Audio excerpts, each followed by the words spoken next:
Yo, how's it going, everyone? Welcome. We are the Gaming Duel Podcast. I'm Kelvin, the Kevlar Vest, your host for this week, and joining me is none other than my co-host, Rob, the Robot. How you doing, Rob?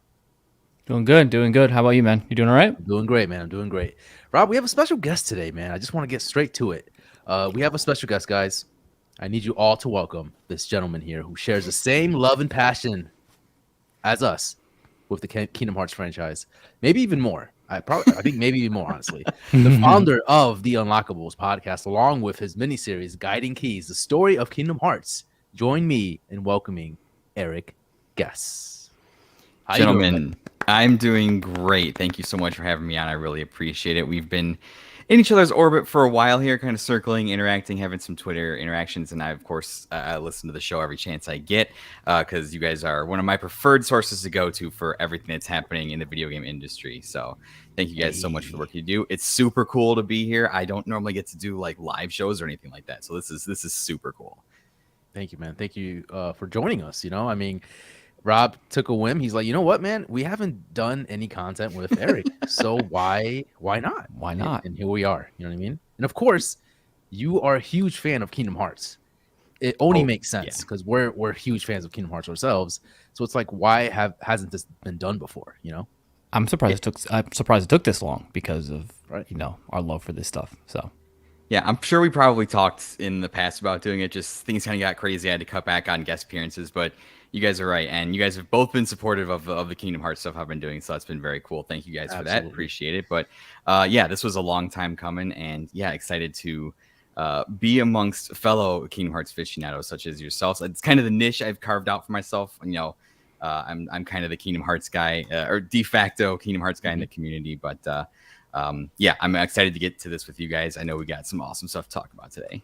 We got a lot of Kingdom Hearts stuff that we're just going to manifest. We don't have any new news about Kingdom Hearts. We're just going to talk about Kingdom Hearts at some point. So absolute manifest. Release date of 4 coming out after this episode. Calling it. Yeah, right. Right. Imagine, guys. If you're new to the show, welcome. Thank you for tuning in. Thank you for listening to us. We are the Gaming Duo Podcast, where we share the gaming news, share our thoughts on it, and have a great time. We are live on Wednesdays on YouTube at youtube.com/thegamingduo podcast and in audio format wherever you get your podcast services. If you want to support us, you can definitely do so by heading on over to thegamingduopod.com. Give us a 5-star rating. That would be really, really appreciated. And anything lower, just give us a reason why. You know what I mean? Like don't just like give us a 3 and be like, yeah, fuck you guys. Just give a little comment. You know what I mean? That'll be appreciated. Let's be honest. It should be 5 stars. Don't give anything less than that. For sure. That's unacceptable. Yeah. Unacceptable. 5 stars. Come on. Guys, we have merch. We finally have our merch store out right now. gamingduopod.com/store. Check it out. If you are interested, definitely get some stuff there. We have some really cool hoodies, really cool shirts, really cool mugs. Like, you name it. It's dope as hell. Right, Rob? Can I stop rocking back and forth now? Am I showing it enough? I'm good. You're good. Okay. I'm not really showing it. I'm not doing it justice right now. That's why I want you guys to go over to the gamingduopod.com/store to check it out. Yeah, man, it's been a long time coming. We changed our logo. Looks pretty cool. I like it. I love it. What about you, Rob? Yeah, man. I mean, I can't get enough of it. I look at our like socials and stuff. I'm like, damn, this looks official. Like we did good. Right. So, Eric, what do you think? I was gonna say I wanted to compliment you guys on it because I love the sleek minimalist design. I'm a marketing major. That's what my education's in. So I'm a sucker for branding. And when you guys dropped all your new stuff, like what was it last week? I was like, ooh, yeah, that stuff looks really sharp. So A+ job from me. Not that you need my grade, but Awesome. Well, you mentioned a little bit of your profession. We're kind of move into the side of the news here. Not so much of the gaming news, but more news on who Eric is, right? Who you are, and tell us a little bit about yourself. I think we're going to do this a little bit differently this week because typically when we have a new guest on the show, we have the in-game chat dedicated to that guest, right? Mm-hmm. We're going to change it up a little bit. Let's start off with Eric. Who are you, and what do you do? Yeah, honestly, I've been thinking about your question ever since I've been alive. It's like, who am I and what do I do? It's an excellent question. But yeah, so my name is Eric. I host a show that I started just over a year ago called the Unlockables Podcast. And I build that as the story of video games, the people who play them, and the memories made along the way. It kind of spawned out of an old podcast project I was doing called the Side Questing Podcast. And what I really wanted to explore was the storytelling side of video games. The stories that video games tell us, the stories that people who play games tell us, the stories that the developers tell us. So that's really what I've kind of tried to focus my show on. Being a marketing major, I believe in the power of stories to not only sell things but to just kind of inform everyday life. And stories are something that humans have done, since we huddled around campfires 50,000 years ago or whenever Right. theory of humanity you subscribe to. But I've kind of explored that. I've had some guests on that have come on and talked a little bit about their podcasts and told really personal stories about their connections to video games. Every guest I have on, I tell, hey, you can get as deep or as shallow as you want on this. And some people have chosen to come on and tell really, really personal, touching stories about their life and their connection to video games with people who aren't in their lives anymore, friends that have moved on, family members that have passed on. And it was just a really, really cool thing that I kind of discovered that video games are more than just this entertainment medium that we interact with. There are concrete like memories and feelings associated with games at certain time you're playing in your life. So I've been exploring that side a little bit, and then just kind of sharing the stories of the games that I love, obviously Kingdom Hearts, and then diving into a little bit of just the stories behind people who make games, and things that kind of happen that maybe people don't realize. That's kind of the angle of my show I've been taking, and I've really enjoyed it. And as the show has gone on, I've kind of redeveloped and refined the concept, and excited to kind of see what that takes shape here in year 2. That's really cool. That's really cool. I like that you have this space for content creators and podcasters, whoever you put into your podcast, to just kind of be vulnerable a little bit and just kind of let them talk about what really makes them enjoy video games, and we can go as personal as we want as well here, but it's very, like, for me, I have a very special place for video games because it's done so much for me as a person. And Right. I mean, we can go as deep as you want, you know what I mean? Like, that's how personal and that's how much love I share for video games. So it's a very touchy subject because it's something that I really care about, deep down inside.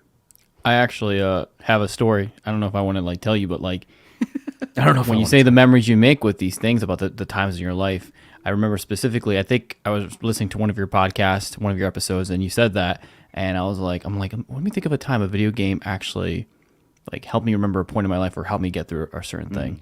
And I remember I got, I think it was 2012 or something, 20, I don't remember, wow, but I got the pig flu. Oh, wow. Swine flu. Yeah, swine flu. Swine flu. Yeah. I got that. And I was miserable. I was completely, absolutely miserable. Mm-hmm. And Kelvin gave me his Vita, his PS Vita, to play Persona 4 Golden. Oh, nice. And I swear that game got me through that sickness. Every time I think I'm sick, I'm like, I wish I had just had Persona 4 Golden to get me through this, because that was just but I think you think of things like that, and you're just like, wow, that game really helped me through getting my mind off of that thing that I was miserable about. So very powerful stuff. It really comes from a place for me personally too, because I can't imagine what my life would be like without games. From a young age, I suffered pretty bad from allergies and asthma. So really the athletics portion of grade school and high school was kind of taken away from me. I wasn't able to compete to a level where I was seeing consistent playing time. So that kind of group of friends was kind of taken away from me. So gaming was a way that I kind of cope with that and found a new group of friends and enabled me to scratch that competitive itch. And really it's been this thing that has kind of been with me through my entire life. It's been there in the good times and the bad times. So as I was thinking about this solo concept for this project, those feelings and thoughts kept coming up. And yeah, we tend to spend a lot of time, and not that this is a bad thing, because I love talking about all kinds of games as much as the next person. We tend to focus so much on critical analysis of games and what is happening, and Xbox versus Sony and all this stuff. Right.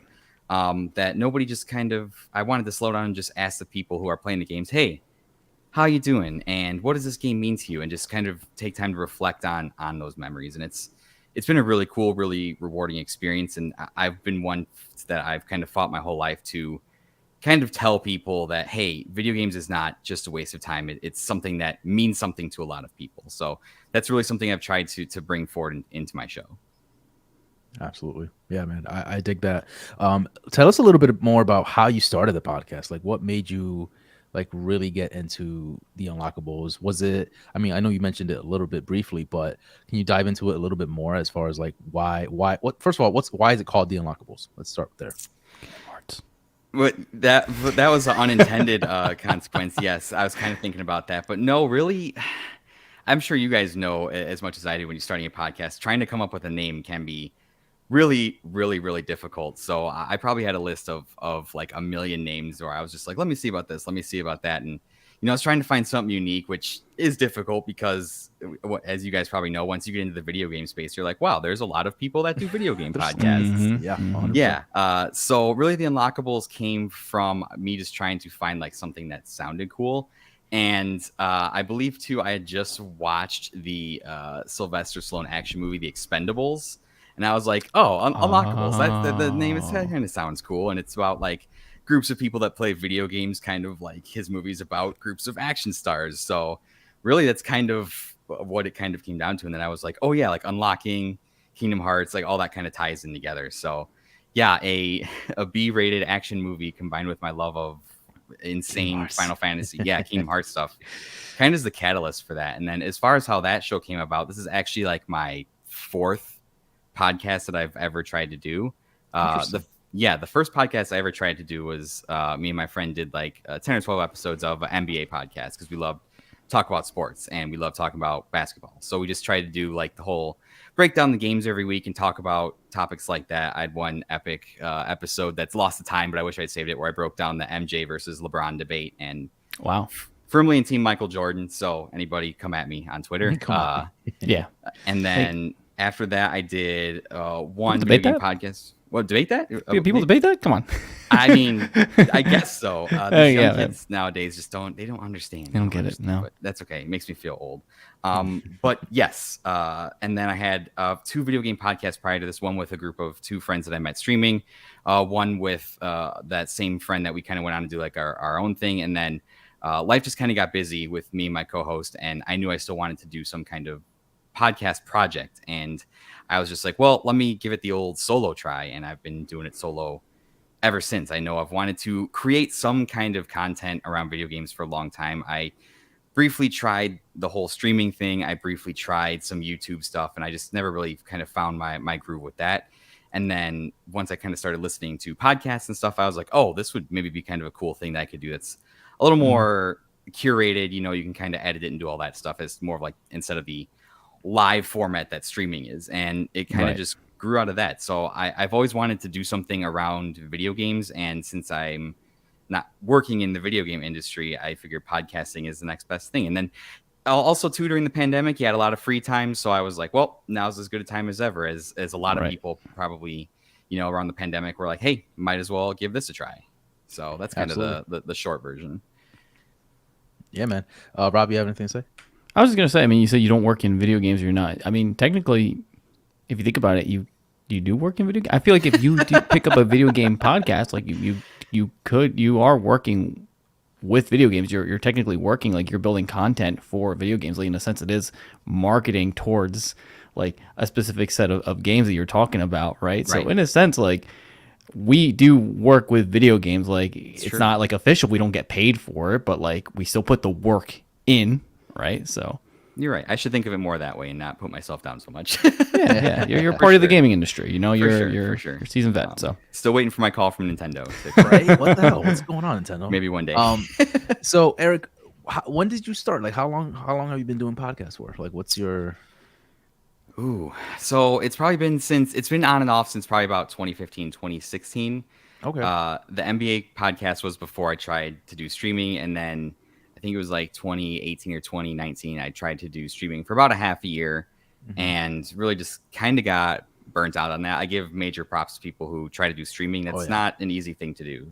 Not at all. And then so during that time too, just kind of tried to do the podcast with some friends I met streaming, and it was just kind of on and off for about the last like 4 or 5 years. So it's been something I've always wanted to do for a long time, but I just think that finally with the unlockables, I found the consistency I was looking for. And despite it being, I think, more challenging to kind of helm that project by myself and not really have anybody to bounce off of. Yeah. It's been rewarding to kind of have like sole control and be able to do whatever it is that I want. So I've really cool. and I've supplemented that too by trying to bring people on as often as I can. And I've arrived at this place where I feel comfortable enough either doing it solo or jumping on with a guest. And really, I think you guys will probably agree with me that the coolest part of doing all of this is all of the amazing people that I've met. You know, we've heard our parents have told us that, hey, don't talk to strangers on the internet, don't take free candy, all that stuff. But some of the coolest people I've met have just been like you guys text me, hey, like let's collab, and that's been an amazing experience and met so many incredible people all over the world because of that, which I thought my days of making friends were over now that I'm over 30. Yeah. Right. Exactly. Like I don't need any more. I'm done. I'm done. But here you are. You have like 10 different friends that you made throughout, this whole process. Yeah. And it's been insane. and you like talk about life stuff with them. It's so weird. Like they're almost like, your therapist and stuff like that. So it's wild. It is true. Almost, yeah. I was just gonna say it's almost friends that like you feel like you've met, you've known for so long. Yeah. You know what I mean? Right. It's like you can just talk about video games, you can talk about life, you can talk about you can get as deep as you want or just as like surface level as you want.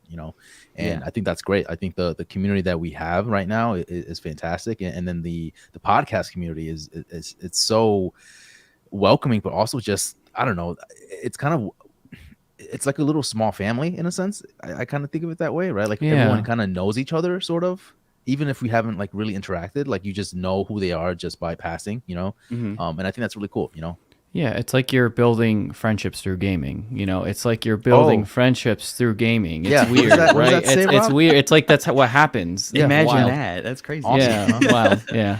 What a slogan. Imagine it's almost like you planned that. Nice plug. Yeah, weird. Goodbye, hoodie guys, by the way. Yeah. Pookie in the chat here says, let me go back to his first message here. It says, if I had a podcast, I would have to focus it. I would love to focus on the weekly releases of comic books, whether it's Marvel, DC, or indies like Boom, among others, even manga. Mm-hmm. That's pretty cool. I've seen a couple podcasters that do kind of like comic book related stuff, but I don't think I've seen one that's like really deep diving into like each comic book or kind of like really talking about like the latest comic book. So that would be pretty cool to see. Listen, if there's a time to be podcasting or the easiest time to be a podcaster, now is the time. Like there's so many resources available to you that if you could pick it up, just do it. Like it's that easy to do. Right. Yeah, it used to be. I remember I hosted the first NBA podcast on like SoundCloud. Wow. So, coming from that to like all these things like Anchor and all these other tools, it's come more accessible than ever before. So, yeah, I would just go for it. Real quick before we move on, Eric, as far as your podcast goes, where do you see it going in like a few years from now? Like, do you see it kind of swaying a different direction at all? Do you see your Kingdom Hearts miniseries kind of elevating a little bit more? Like, what do you see the Unlockables in a few years from now? I know it's kind of like a cliche question, but I'm interested to see what you think, because I feel like your podcast has been so successful, along with the miniseries that you've done with the Kingdom Hearts stuff. I feel like you can take it any direction you want, and you can kind of make it your own, like you said. Right. Yeah. I'll be lying to you guys if I said I haven't thought about it. I know eventually, although I'm not sure how far down the road that's going to be, the Kingdom Hearts miniseries will come to some sort of conclusion, either it being like we'll have caught up to the story, or the next game will come out, or like the series will finish and that'll just be done. But I think doing that and seeing the reception to that and kind of getting the process figured out for what that looks like, because those episodes, more than any I've done, are probably the most labor intensive. The first episode, the first two parts on Kingdom Hearts 1, I had 40 pages of notes. I recorded for 4 hours and I edited for probably another like 8 to 10 at least. So when you say 4 hours straight, you recorded straight? No, I recorded in 4 1-hour sessions because I was going insane. Okay. So like, four different 1-hour sessions. I would have been dead. I've got like a 2-hour max and then I'm just too tired. Yeah. But I think doing that has kind of like I definitely know I want to move forward with more kind of deep dive mini series like that. Yeah. I definitely have some other ones that I've been thinking about. I have a series that I've been working on that I wanted to be out by now, but is not quite yet. I'm calling it The House of Mario, and it's going to be like a Nintendo retrospective through like the lens of Mario. So I'm going to be going over like probably every single Mario game and just kind of like interweaving the history of Nintendo with that. Because Mario is a very important character in my life. The first video game I ever played was Super Mario World. So I wanted to go back to my roots and just kind of explore. I've kind of had this lifelong bond with Nintendo because of that. So that'll be one that's coming out soon. I've revamped that, I think 3 or 4 times to kind of change what that's going to look like. I wanted to do one on like all of the Halo lore, because I think Halo has this crazy expansive lore around it, and Halo's another really important game to me. So I have other series planned that I want to do, and then I would really love to start trying to get some higher profile guests on the show. I've always said my pie in the sky guest is Reggie. I'd love to get Reggie on the show. And wow, yeah. Just for, because I feel like if I'm going to tackle the storytelling aspect of video games, like those people probably have some amazing stories, and just having like read Reggie's books and knowing some of the more high profile people in the industry probably have some really, really cool stories. And I just finished reading Jason Schreier's book, Blood, Sweat, and Pixels. Just the stories that he told them, like to talk to those people would be incredible, and just see like what their work has meant to them and what games have meant in their life. So that's the goal I'm going to keep moving towards, and then I'm just going to do it as long as I possibly can until, well, you'll never run out of stories to tell, because games will hopefully continue on far into the future. Right. Pending the collapse of society, but That's awesome, man. Yeah, I think it's great that you have this like mindset of reaching for the stars and having these like high profile people get into your podcast and just interviewing them, see what stories they have, because that's similar to what we want to do, right? We want to have like high profile people and just kind of like talk to them, talk about games and stuff like that. So I think that's really cool. Let's move on, gentlemen. Let's move on to what are you playing? Because I really want to know. Let's start with Eric, since he's a guest. Eric, what are you doing? What are you playing right now? Yeah, what are you playing right now? What's on your radar? Ask myself that. Too many things. Way too many things. Just dipping your toes and everything. Yeah, and I have too much to finish before Zelda comes out, because that is looming and that is going to be here quick. But I think the big thing is obviously I'm playing Kingdom Hearts 2 for the show right now. So I've begun going through that, and I'm playing it kind of in sections instead of all at once, because I'm playing a section and then making an episode on it. So I'm a little ways into that, and then I'm doing another playthrough of Fire Emblem Engage. I did my first playthrough back in January, so I'm going back to the game, kind of seeing if my thoughts kind of are the same. I'm playing in a harder difficulty now that I know the game a little bit better. And then a throwback one during my lunch breaks on my work laptop emulator, which I'll probably get in trouble for if my boss hears this, but they don't know I have a podcast, so it's fine. I've been playing Pokemon Black version on DS, so just kind of going nice. back. I was just kind of curious. It's been a while since I've gone back to an older gen Pokemon game, since playing like Scarlet and Sword and Shield and all that. And I just wanted to see if my nostalgia held up, and it'd been a while since I played that one. And that one has a genuinely better story than most of them. And that's been enjoyable. I definitely missed some of the quality of life improvements that later games in the series made. Like everyone gets experience and just kind of the more expedited pace of battle and capturing, but that's been cool. So those are like mainly the things I've been playing, and then I'm just trying to clear the slate, like I said, for Zelda coming out, Final Fantasy 16 coming out, and then the most immediate release I'm trying to clear the slate for is the Advance Wars 1 and 2 Reboot Camp in April. I'm super excited for that. Advance Wars guy. Okay. All right. Yes, sir. I love those games so much. Rob, what are you playing? So I'm still trying to beat Metroid Zero Mission on the GBA. I'm playing it on my Steam Deck, and it's opened my eyes, because I'm like, damn, this game is like, you think it's like really easy, but the way you have to navigate through the map is crazy. Like Fusion was very linear, and Dread was very linear. The two most recent entries I've played, right? They just say go here, go here, go here. It's pretty easy. This is like you got to go back to like this little room. That's how Prime is, man. Yeah. So it started with the ones on the Super Nintendo. So, but I'm having a really good time with it. I love it. It makes me appreciate it, and I really wish I would have started the series when I was younger, like to appreciate it more. I feel like, I'm jumping on the bandwagon but that's why they do these remasters, right? So they're like, wow, like remember this game, you should play it, play the series. So here we are. And then the other game I've tried out was Cereza and the Lost Demon, the Bayonetta game for Switch. Yes. There is a demo out on the Nintendo eShop. The game came out, I think, the 17th, but I tried that out. And it's interesting. I will say that it's definitely way different than like Bayonetta, but a lot like really, really story driven so far. Okay. And it's slow. It's very, very slow. Is it right up my alley, or what do you think? Like the way the cutscenes happen is like a book. It's like you're reading a storybook, kind of. But so far, like I am enjoying it, but I'm so used to the Bayonetta games where it's like fast paced, go. And I'm like, it's making me take my time with it. And I'm like, but I know you can go faster. Like I'm used to the game where you can go fast. Like I know Bayonetta, you could do like crazy stuff. So, right. So, like I said, I'm just in the first like maybe half an hour to 45 minutes of the game. But you're playing the beta, you said. I mean, the demo. Yes, the demo. Okay. So, but so far it's pretty good. Like it is a very slow, nice paced, story based game. It's beautiful. It's gorgeous. It's actually fucking beautiful.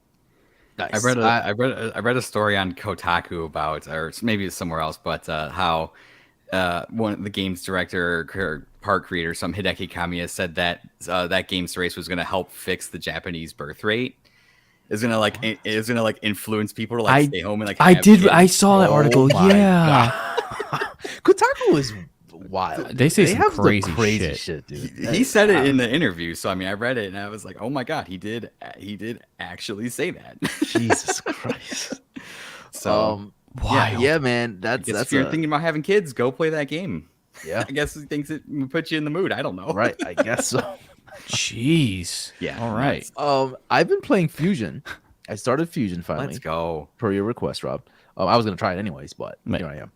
And yeah, man, again, night and day as far as playing Prime and then playing Fusion. I'm like, oh, this is cakewalk. This is like easy, man. No, it's not. It's not going to be. Okay. All right. Well, so far, man, I'm having a blast. I think it's a really great game. I think it's very, like you said, linear in that sense of like where I was playing Prime. It's like the more deeper you get into Prime, the more open the whole layout of that map is. Yeah. And so it just gets more complicated, more convoluted. Whereas this one is, so far, I'm only like maybe an hour and a half in, 2 hours. It feels like it's just telling me, hey, go here. Like you're just go here, dude. Like I'm telling you to go here. And I'm like, all right, cool, man. Like it's great. This is great. You're like holding my hand. It's great. But yeah, I'm having a great time with that. And then I actually wanted to try that Bayonetta game. So I was like, let me finish this because I know this is like a really quick 4-hour game. And then I'm going to hop. I haven't gotten there yet. So I'm still going to try it because you didn't sway me as far as like it being. Try it. You need to try it. You need to try it. And like I said, I don't know if I'll necessarily purchase it like right now. I think I want to play Bayonetta 3 first and then go and play that game. I think that's the order I want to do it in. That's cool. I have zero experience with Bayonetta, so I think I need to probably check all those out. It seems like to me. So, do you like Devil May Cry? No experience with that either. Your but first punchline. I do love action RPGs though. So I mean, I would probably love Devil May Cry if I played it. Do you like Platinum games? Very little experience with Platinum games. I've just always there's been other things to play, but I love what they did. I was excited they were gonna release Scalebound, but that got canceled. Oh, I wanted that game to come out. That was a Rob-ass game. That was a Rob-ass game. They're just like, yeah, you can have a dragon friend, and I'm like, sign me sold. Yeah, you don't need to sell me anymore. Go ahead. Sorry, Rob. I was gonna say, I think the engine that they were using for Scalebound and like the models and stuff, they ended up using for Devil May Cry 5. I think. Interesting. You think so? Oh, that's cool. I think so because it's a Capcom game, right? I think it was. right? Or was it Platinum? Oh, It that's was a platinum game. But Then no, the then guys no. were from Capcom, I think is how it went. So, Something like that. but yeah. Yeah, Something like I'm disappointed that game never came out because it looked so awesome when I saw it. I was just like, oh. There have been rumbling. Phil Spencer, man, rumors. There's he's rumors like, that they're yeah, talking man. about it. Yeah. So, cross my fingers. That would be a hell of a comeback story. Oh yeah. Rob, we're going really into this, but this is great. I love this conversation that we're having so far. Yeah, let's do But it. as far as the what we did last week, right? Let's Oh, talk a right. little We bit went. about We that. did a thing last week. We did a thing. We I actually forgot did a that- thing. So let's yeah. briefly talk about it. I don't want to go into too much detail because we got some news to talk about. But we went to CT Gamers Con, and I thought that was really cool. Nice. Rob, what did you think? Yeah, it was a great time. It was in Mohegan Sun in I forget the name of the city, but it was in some Connecticut city. In Connecticut. Yeah. It was great. There was a lot of vendors and so there was a few personalities there. Our friend Brian Blackmore, if go watch his videos on TikTok and Instagram, he is the CEO of Nostalgia. His videos are hilarious and awesome, and it'll make you feel all giddy so inside funny. and old as hell. But we interviewed him for a little bit. We got information about certain things about these vendors and how they became basically their vendors, and what we saw a couple of really cool statues too. Like there was like this really dope Salmon salmon statue? statue that was freaking insane. So close by. And I also picked up something. Oh, that's right. I picked You up wanna something. show- you wanna yeah, show I'm gonna show the the class. audience? I'm gonna show and tell time. Let's see it. I love show and tell. Audio listeners, this is your chance to go onto youtube.com/thegaming Right. and check out this video. Hit the like button. Maybe subscribe if you haven't already. Rob's gonna show us something real quick. Look at this guy. Oh, that is Madness. cool. Madness. Oh, that's a good. What you got there, purchase. bud? What So you got I picked up. You know how we were talking about Devil May Cry, and I love Devil May Cry. Well, I picked up the Rebellion sword Hell from yeah. there. So, Rob, do you love Devil May Cry? I don't know. if you do. No, I hate tell. Devil May Cry. I can't stand it. It sucks. It's my least favorite Jesus Christ. game. But yes, I yeah, purchased dude. a sword. And let me tell you, that's very heavy. That is a very It's heavy hefty. sword. Yeah. Yeah, for How sure. how tall is that? Like standing up? I'm like, it's about like right here. Well, that's Tell me. pretty tall. Well, that's Yeah, pretty tall. yeah. It's not small. It's a beefy boy. Really cool. Really cool. I had a great time. I think it was a great learning experience for us too, because that was our first time interviewing a lot of people, and that was a really cool thing that we did there. And it's just seeing again, like just seeing Brian and seeing some other cool another cool people as well. Like we saw some cool stuff there. I really did appreciate it. And then we were a cameo in Brian's little Yes. video as well. So Yes. go check that out too. So that was pretty cool. That's cool. Yeah, man. All right, so let's talk about the news. That's why everyone's here. They're not here for our gamers con bull crap, right? Rapid fire news before we get into the major news here. Resident Evil 4 remake is getting rave reviews. Will release this Thursday. Rob, you getting that? I'm getting that. Yep. Eric, are you a Resident Evil fan? I'm not. I have literally no Resident Evil experience, but the last few titles, I've heard that Village is great. The RE2 remake has gotten rave reviews, so literally everything recently that's come out around Resident Evil has been really good. So Oh yeah. I feel like it's only a matter of time, and I can very easily see myself picking up the RE4 remake when it comes out, especially if it comes on that Steam Deck. If it's on the Steam Deck, that's an easy pickup. So. Easy pickup, huh? Cereza and the Lost Demon has a demo out now, which Rob already stated. So I'm gonna check that out before I actually buy the game because check it out. See how you like it, and then purchase the game. So. And Counter-Strike 2 is official. There were rumors last week about it, and it's official now. So that's awesome. Unbelievable. And Still of course, can't get Half-Life 3. And still can't get Half-Life 3. Isn't it No, crazy? I can't no, believe but we get Counter Strike, we which get Counter-Strike. Diablo 4 beta impressions. I want to talk about this a little bit. I am not a Diablo fan whatsoever. But Rob, I know you kind of like to play games like that. So do you have anything to say about the impressions, the beta impressions? I know you've heard that it's been generally positive. yes.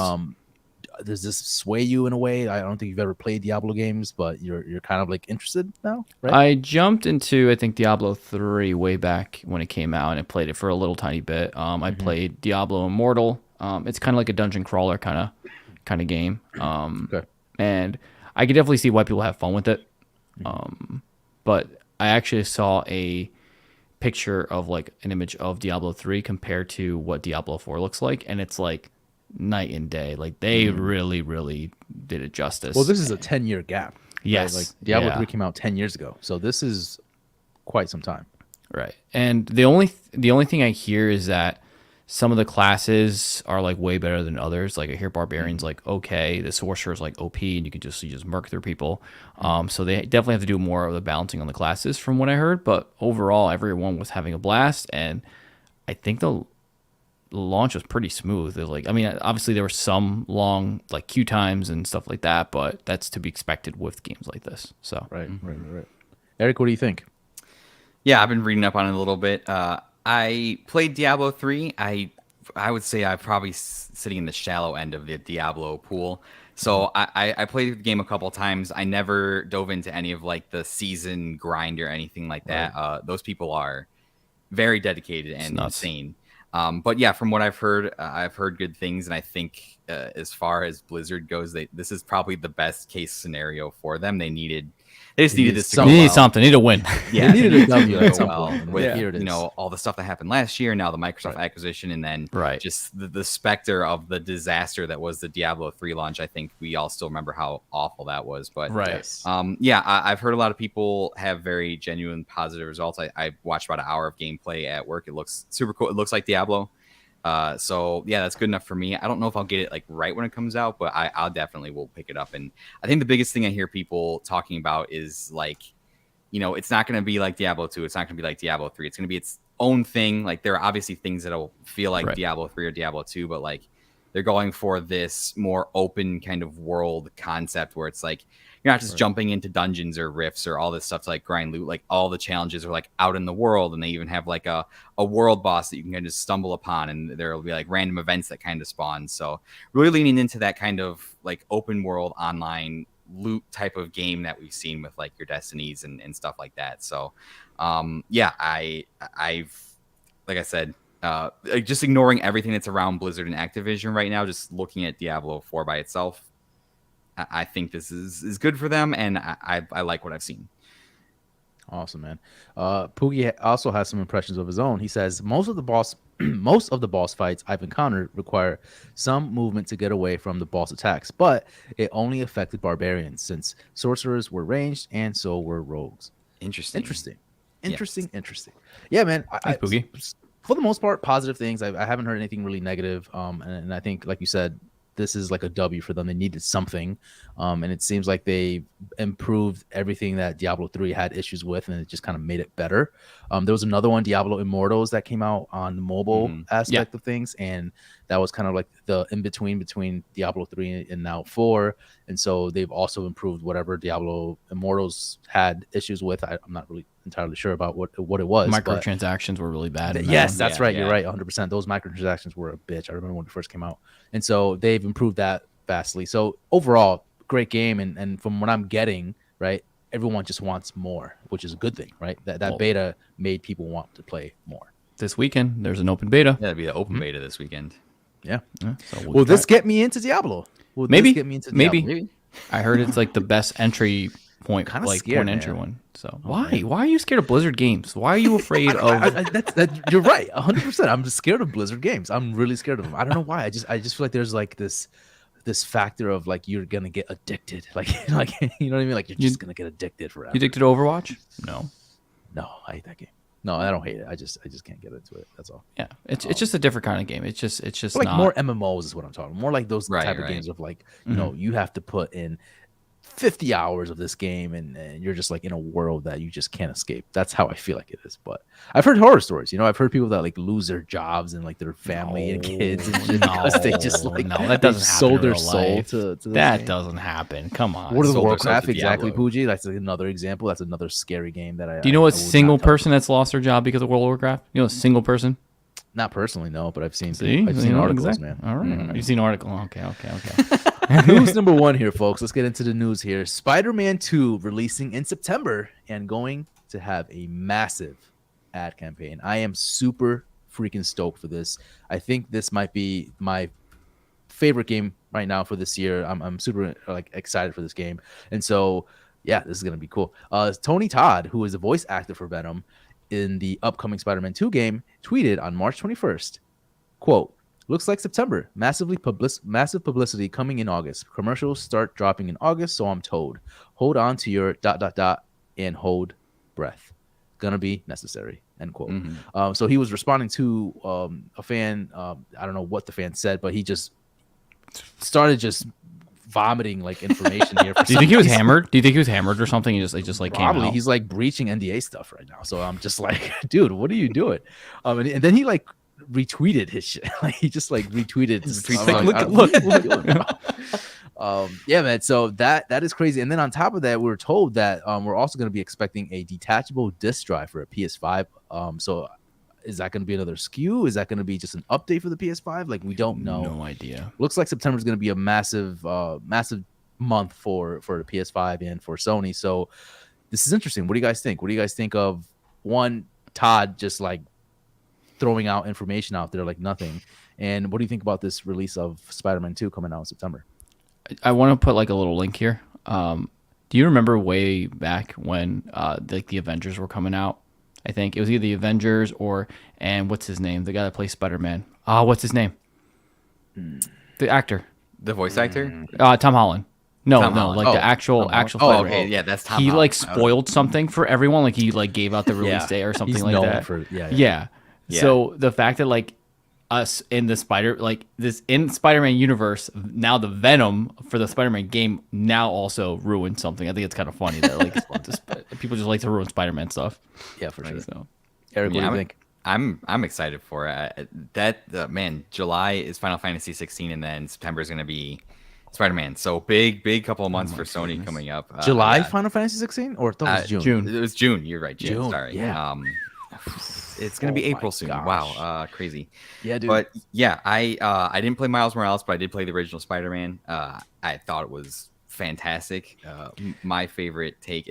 If there's more great web slinging, I'm down. That was my favorite part of the game, was just slinging around all over the city. And then I can't blame the guy. I mean, honestly, if I was the guy who played Venom and I was in this hype project, I would want to talk about it too. And yeah, if I had a couple beers, I'd probably just be on Twitter talking to fans, be like, yeah, this is gonna be awesome coming in September. Yeah, man. Got to get a call from Daddy Jim Ryan after that, but it'll be all right. he gives you a slap on the wrist. He's like, Yeah, that's it. Yeah, we're gonna like dock one of your paychecks or something, but it's it's fine. But yeah, I am. This year is turning into a ridiculous year, so I'm cautiously optimistic now. Whenever I hear an initial release date, I'm just like, my automatic response is it's not going to hit that release date. So I never get my hopes up, but I guess we'll see. I guess we'll look for a blitz of marketing campaigns in August. This makes sense. I mean, we were told by Insomniac themselves that, hey, Spider-Man 2 is coming out in the fall of this year. So cool. This matches with what, what's his name? Tony Todd says, right? This kind of lines up with everything that they're saying. And so I believe what he said. I believe that this is going to be a massive campaign come August, and that game is coming out in September, which is really dope. Like, again, like, this is one of the most anticipated games out there right now, and for them to have it come out in September, it's going to be a massive game for Sony. And again, one of my favorite games, because you said you played the first one. I really would encourage you to play Miles Morales, because that is another game. It's a very short experience, right? Much shorter than the original Spider-Man, but it just improves on the Spider-Man PS5 that much more. Like, I just feel like it does so many I've heard good things, so it's on my list. PS4, sorry, it came out PS4. But yeah, man, I can't wait. This is I'm stoked for this, and I'm just interested to see how Spider-Man 2 comes out, because the dynamic between Miles Morales and then Peter Parker, and then having Venom on top of that, like, I want to see what they do with that. Are they gonna have it so that you're playing Peter and then Miles at certain points? Or are you gonna switch off between? Are you gonna have a part where, is it gonna be? I mean, they won't do this, right? But is it gonna be like a co-op aspect to it? They won't. Co-op would be amazing. Can you imagine That'd be if you so play cool. co-op? That'd be dope. There's so many things that they can do, and I know whatever they do, they're gonna nail it, because it's Insomniac and they know what they're doing. But I'm just I can't wait for this game. I really can't. I have a question for both of you. Do you think Spider-Man 2 is going to be the best-selling PS5 game to date? To date. Yeah, like when that thing releases, will it become the top PS5 game, like units sold? Will it beat What's Final Fantasy 16? Will it beat what was the big one? Ratchet and Clank. And probably Ratchet and Clank is probably pretty big. Oh, God of War 2. I'm sorry, God of War. God I of was War to 2 say, is is probably the one. Ragnarok the number one right now? I would have think to it is. assume. I would believe so. so. Do you think it's gonna beat that? So I checked the sales units for God of War Ragnarok today, and I think the latest one was 12 million units, that's pretty good. Um, I could How many see units? that 12 million. Oh, So wow. which is pretty good. And then I checked the game that released around the same time, Pokemon, and that's already over 20 million units. So Nintendo just on another playing field, but that's besides the point. Yeah, they're. But it possibly could be. I feel like Spider-Man just has more general appeal than Kratos. So my gut instinct is it probably could be. I can see that, man. I would just have to see like the same problem I had with, not that I had any problems with Ragnarok, but like the first God of War set such a high bar. The first Spider-Man set such a high bar. Right. Is there any way that the second one, even with Venom, can live up to those expectations? So that'll be the main question, because if it's anything that people seem to think that every game needs to like reinvent the wheel. Right. People were expecting God of War Ragnarok to be like this massive leap forward when it was more God of War, Yeah. which is fine. I'm fine with that. Give me more God of War. Not every game has to do that. Honestly, if you're gonna give me more Spider-Man to play, I won't complain. Yeah, this is interesting. This is an interesting question because, Rob, when we spoke about Ragnarok coming out, we had that conversation, that discussion of like, I don't think it's gonna do as well as the first one, not because it's gonna tank or anything like that, but because, like Eric said, the bar was so high for God of War 2018 that it's impossible for them to like really, and I'm talking about like just reviews scale wise, right? Like 10 out of 10, 9 out of 10. Like I don't see them getting any higher than what 2018 did. I can see the difference in Miles Morales and the Spider-Man 2. I can see that completely different. I see that because there's so many ways to. It's a huge IP. First of all, Spider-Man is a massive IP for Marvel, and then Sony having that with Insomniac attached to it. There's so many things that they can do with that title, with that IP. I feel like they're just beginning. They're just starting to like really open up of like how massive and how crazy they can really do Spider-Man games. And Miles Morales was a taste of all that too, because they improved a lot of things, but also they kind of kept it nice and tight, right? But this one is going to be more of a continuation of the PS4 one, Spider-Man, and I think they're just going to go all out, man. And I see this one being so much more better in every type of aspect than the original Spider-Man. So I'm excited for that. That's what I'm really expecting. Going back to the sales though, as of June 3rd, 2022, this is from GameSpot. Marvel Spider-Man PlayStation sales reached 33 million as of May. Wow. So that's a lot. Is that just on? Is that just on PlayStation? Is that just on PlayStation, or is it on Steam now? Right? Is that Is it also encompassing Steam sales for that game? I mean, I have to imagine this one will eventually come to Steam as well. It seems to be PlayStation's strategy does involve PC. Like I would expect Ragnarok to come to PC as well. Yeah, it just will take 8 years. Yeah, like a year or two. Yeah, it'll take forever for them. But yeah. But yeah, man. I mean, any other final thoughts about this before we move on? No, we're good. This is one of the ones I'm most optimistic about this year. For sure. I can't wait. Can't wait. Let's move on to news number 2 here. Sony has sufficient time to develop Call of Duty alternatives, says Microsoft.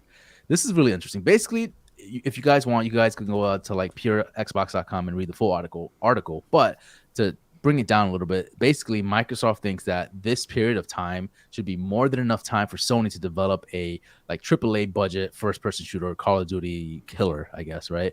The company has argued that the practical effects of the remedy will actually go beyond 10 years.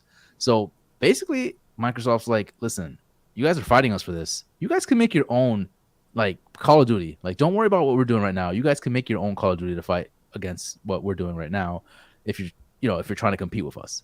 And so interesting take on it, right? Like, what do you guys think about this? Like this whole back and forth of Sony and Microsoft, like Microsoft, trying to acquire everything, Sony trying to like hold that and stop them from acquiring one of the biggest games of all time. What do you guys think about this? Yeah, I think this is pretty much saying that Microsoft is not going to give Call of Duty to Sony. I think they're like, it's ours. Sorry, that's our exclusive. Like, people are gonna come to Xbox for it. You figure your shit out. Like, you have Bungie.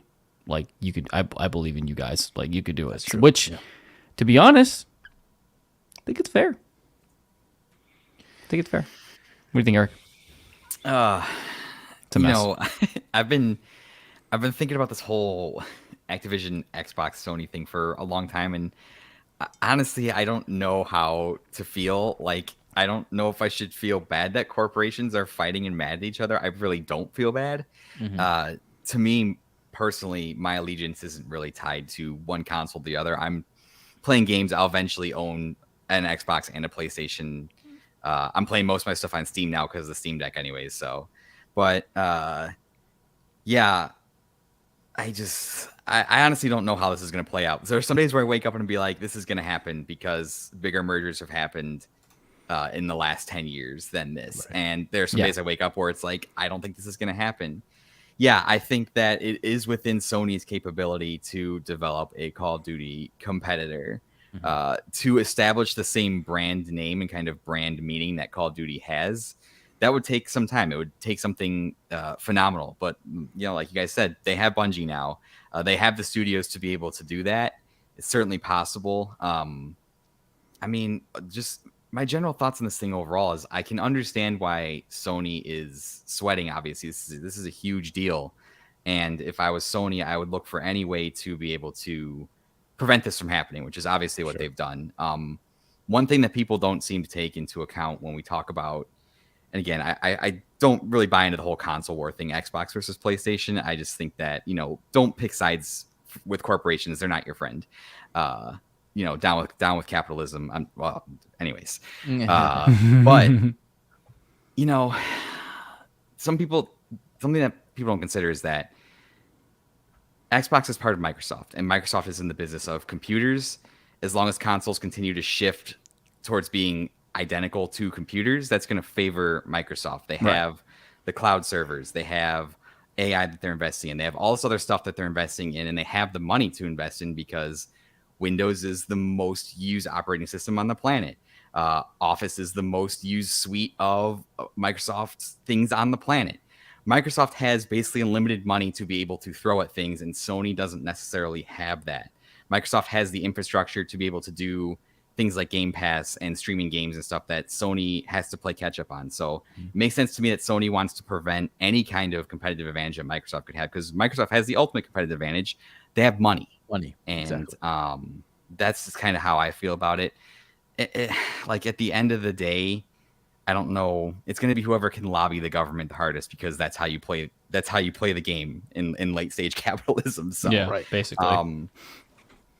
Yeah, I don't know. I don't know how this is going to end. It's been entertaining to see for sure. And I think we, as podcasters and people in the game community, get a relatively rare sneak peek into a kind of a secretive industry that we don't get a lot of insight to. It's been very, very cool to see that. I think that ultimately benefits all of us for sure.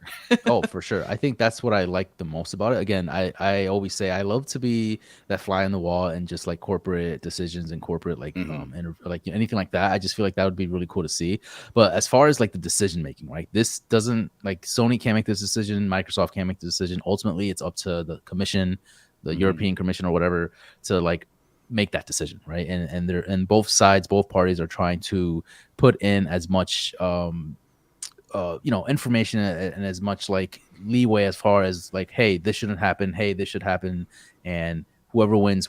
But regardless of that, does it really affect us? Does it really affect the gamers? Because ultimately, if you want to play Call of Duty, you're gonna find a way to do it, right? You're gonna like, if you're a Call of Duty fan, you're gonna just play the game, right? You're gonna go to Game Pass, you're gonna go wherever Call of Duty goes. I feel like fans will go with it, right? I would have to think so. I mean, it's just got that power. I'm not a Call of Duty player anymore, just because I can't. Same. I can't. I did that for like 10 years. I don't want to get yelled at by younger people anymore. I don't want to. Right. But you can't argue that Call of Duty is not a really important video game franchise. And yeah, whoever would have the keys to that would have a competitive advantage. It's just, yeah, what are the governments going to? The deadline's coming up soon. Deadline's in June, isn't it? I I believe. believe so, in June. So we're running out of time. And it's, listen, I'm perfectly happy to sit back and with my bag of popcorn and just watch it all unfold. Just if I'm being watch it all honest. unfold. Just like let them do their thing. And So. and then binge worthy gaming here. Shout out to Binge. He says in the chat, Sony has the opportunity to capitalize on Call of Duty fatigue, which 100%. Like I agree with that. Like I think Sony. I agree with Microsoft in a sense, right? Microsoft is saying to Sony, "Hey, you can make your own like game that competes with Call of Duty." Do they want to shell out that much money? And again, like you said, like Microsoft has unlimited money. They can do this all day if they want. You know what I mean? They can acquire companies all day until Sony has nothing in the bank. And so Sony, for them to like really build this empire of a AAA game that, you know, they want to compete with Microsoft, it's like that's gonna take years. That's not gonna be an overnight thing. They have Destiny, like you said, Rob.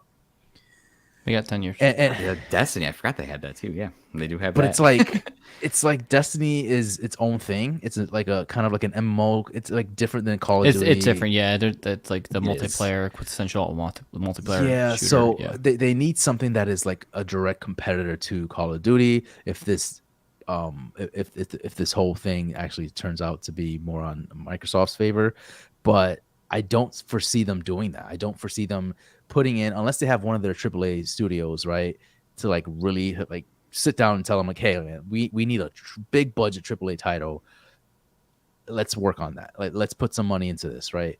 I don't foresee them doing that. So I don't know where it's gonna go, but again, like you said, we're just the consumers here. We're just the gamers, and wherever that takes us, I don't think it's gonna be a negative thing for us. I think it's just gonna be a shift in where the gaming industry is gonna be in like 5-10 years. But we'll see.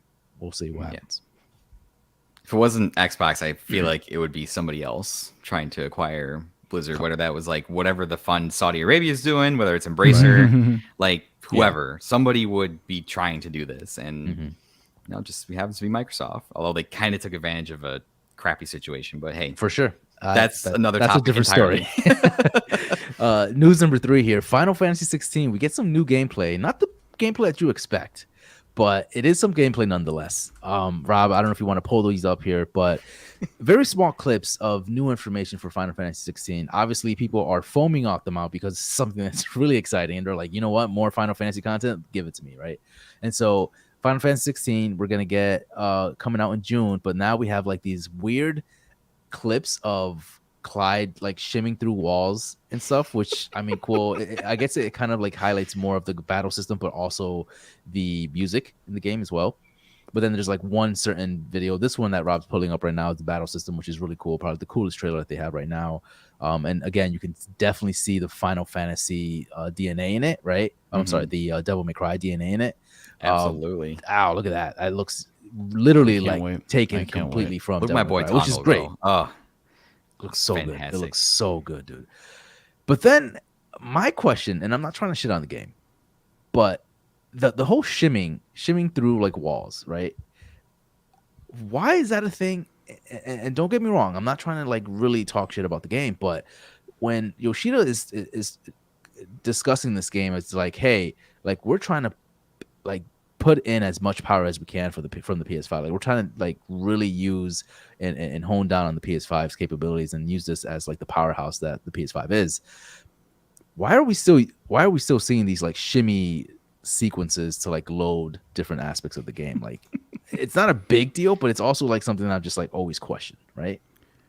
They got to put something in there. I mean, there's going to be some type of loading screen somehow, somewhere. They got to load the assets. Like it's not going to be just like perfect instant. Why not? You know, the graphics, because it's just not. We're just not there yet. But they do a damn good job of hiding it. You know, because you know. But to little Johnny, that's just playing Final Fantasy 16, or to the average game, you know, they're going through that little crawling sequence being like, I'm just shimmering through a wall. Like, I don't know any better. So I think it's just your knowledge of it is like, you're like, I know what you're doing. I know what you're doing. So it's just been done for so long now, right? I remember this, like, even from, I don't know if this was like the first game to do it, but like I remember Tomb Raider games, like the remade Tomb Raider games. They kind of play that out to the most, right? And I feel like God of War is another perfect example Mm-hmm. that they just consistently did that. It's fine, it's not a big deal, but it's just funny that you can't figure out another way to like load, like you can't crawl instead of like shimmy through. It's like always just a shimmy that you have to do. Just it's just funny. I don't know. I'm just like really poking at the game, but I think regardless, it looks phenomenal, beautiful. Everything about it looks just up my alley, up Rob's alley. Eric, what do you think? Look at that shimmy, by the way. Look at that shimmy. That's That great. was It's a fast that's good- shimmy, though. I will say that's a it's good shimmy. fast shimmy. 4K shimmy if I've ever seen one. Yeah, Fantastic. But yeah, I just think Final Fantasy fans are determined to be unhappy.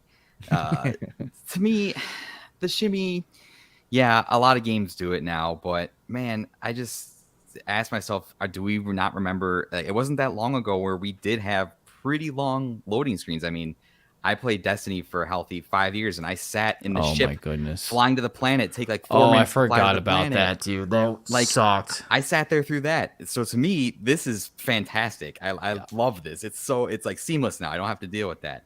I played Final Fantasy 15 when it first came out, and those loading screens were like 4 minutes long, just Yep, a loading that's fair. screen. That's right. I forgot about that. Yeah. And then the loading screens in Skyrim where you could play with the thing and rotate it around. Like so listen, the shimmy I'll take is- this. Yeah, I'll take this. This is the old man in me coming out. It's like, you damn kids don't know how good You you have have it. We used to have to blow on the Nintendo cartridge and spend 10 minutes getting the game to work before it even plays. So Do you remember PlayStation 1 games where Yes. you would put them in and then you would pray to whatever deity that, like, is it going to work? Right. Is it going to You're work? like, I hope, Yeah. God forbid you have like a little bit of dust or like a tiny scratch on that disc because you're effed. You're just sitting there. screwed. You're just sitting there, just on the PlayStation symbol, like, you know, just like, okay, it's been Damn 2 solid minutes. state drives. But Yeah. no, I think, this game has ignited this discussion about, when we got like the combat trailer or seeing like the combat with Tongal or the shimmy and stuff, people are like, oh, God of War, like this isn't Final Fantasy. It's like, we've been going this direction with Final Fantasy for a long time. Each subsequent game that's come out since 10 and since Kingdom Hearts has gone this direction. So I swear to God, if I see Kingdom Hearts 4 and Sora shimmying through a wall, I'm gonna flip. No, you're not. You're going to love that shimmy. You're going to love it. but I You're want going to, no. it'll be a no more ass shimmy, that's for sure. Right. But it's just, we've been going this direction for a long time. Like, this is what it's going to be now. And interviews with directors are right. It's like, new fans don't want to have turn-based combat anymore. There are plenty of great games that have that style. Octopath Traveler 2 Yes. just came out. That game looks great. Chained Echoes is one that came out in December. Yes. That's a fantastic old school JRPG style. So this is just what it is. I'm personally super hyped for this game, having recently played Stranger of Paradise, and I unironically love that game. It's Really? incredible. Can I ask you a question? Oh, Yes, God, please here we go for it. It's gonna be something. How do you feel about the word chaos? fucking It gets knew it. me excited. It gives me life. It gives me. I'm so excited. Like, Jack's probably like one of my top 3 video game protagonists ever. He doesn't care. He doesn't have time for anything. He wants to get to. I respect a man that has a very. He's got a focused mission, and objective. it's He chaos. has a mission, man. Yeah, He it's doesn't got definitely time has a for mission. monologuing villains. He ain't got time for like the sappy stuff his party members are trying to give him. He knows what he wants to do and he goes out and does it. It's very motivational. I love that the game's a meme. I love that the game's a meme. It's a meme and unironically very fun. So if you can't pick it up on a sale, anybody that's listening, it's Try worth it it. out. It's worth Okay. it. All right. But yeah, the shimmy, none of this can. I already see the hullabaloo about this when it comes out, about how, like, to me it looks sweet. And though I forget the guy's name, but I know he worked on Devil May Cry 5. So I see the identity there. It looks super cool. I'm hyped for this game. I'm just messing with you guys. I don't care. It's just funny when I see it. It just always 'Cause brings you me know. back to God of War. Out of It all the brings me things back to out of all Tomb the things Raider. we're arguing about, shimmying through It's a wall. shimmy. Like, No, like, come on. the game looks crazy good. I can't really. I honestly, like, I haven't been excited for a Final Fantasy game in a while. Even with Final Fantasy 7 remake coming out, that came out already. That's I'm just gonna like, get yeah, it was fucking delayed, great, by the way. but Rebirth. That's gonna get. But Or like, Reunion, I'm sorry, really Reunion. excited for this just because of the tone that it has, like this like dark aspect to it. Clive is dope. I just feel like everything about this game is like right up my alley, and the fighting mechanics. Again, you put in Devil May Cry DNA into that, and I'm just like, yeah, man, this is genius, a genius move to do. So June 20. I know it's past my birthday, like June 23rd or something like Something that. like that. Yeah, I yeah. can't- I think I'm 26th, gonna I beat don't this know. game in like a week, maybe Oh, a yeah. week and a Right half. now. Yeah, Okay. yeah, Same yeah, here. yeah. It's done. It's done. I'm It's gonna be cracking. those 2 months. You have Zelda on the 12th, and then Yeah. Final Fantasy a month later is gonna be stressful. It's gonna be so stressful. Yeah, these controllers like the Switch is going to be surgically attached to my hands for Right. the duration of Zelda, and then same thing with Final Fantasy. So fun times. Well, for those that don't know, we're gonna go to PAX this weekend, Saturday. PAX And East. so I'm really excited because I just saw a panel saying that Final Fantasy 16 is going, or there's going to be a panel there for Final Fantasy 16. That's dope. Saturday, March 25th, right? It's going to be at 2 p.m., Rob. Can we make that? Can we do that? Are we able to do this? Yeah, we're going. Yeah, why let's not? go. Why Hell wouldn't yeah. we? Yeah, yeah. I'm excited. I didn't know this. Did you? Did you know about this? I had panel? no idea but we're going to this panel, and it's going to be It's like, it's freaking happening sick. now. It's going to be producer Naoki Yoshida and localization director Michael Christopher Koji and Koji Fox. Is it Michael Christopher Koji Fox? Yes, Yep. yes, it's You one got name. it. Nailed it. You nailed it. Yoshida Yeah, man. himself is gonna be there. Yeah. That's super cool. He might is going to be there, or he'll be Or on like like the video. screen. Yeah, Oh, yeah, the yeah. screen, They've done yeah, that that plenty makes of times. sense. Yeah, they do that They've all the done- time. That's yeah, so super I think cool. that's it exactly. Yeah, I'm excited, man. Oh, that makes me even more excited for PAX, just because Let's do it, man. we're doing so much in PAX as far as like interviewing developers and just like going into different panels too. Like it's gonna be a heavy day. It's gonna be a crazy Yeah, we're gonna be day. exhausted, but it's gonna be good. It's gonna be good. It's gonna be a lot of content. So stay tuned for that, dude. Guys, that ends the news for this week. Let's get into in-game chat. Eric, the time has come. This is a time where we've been waiting for. What I've been waiting for.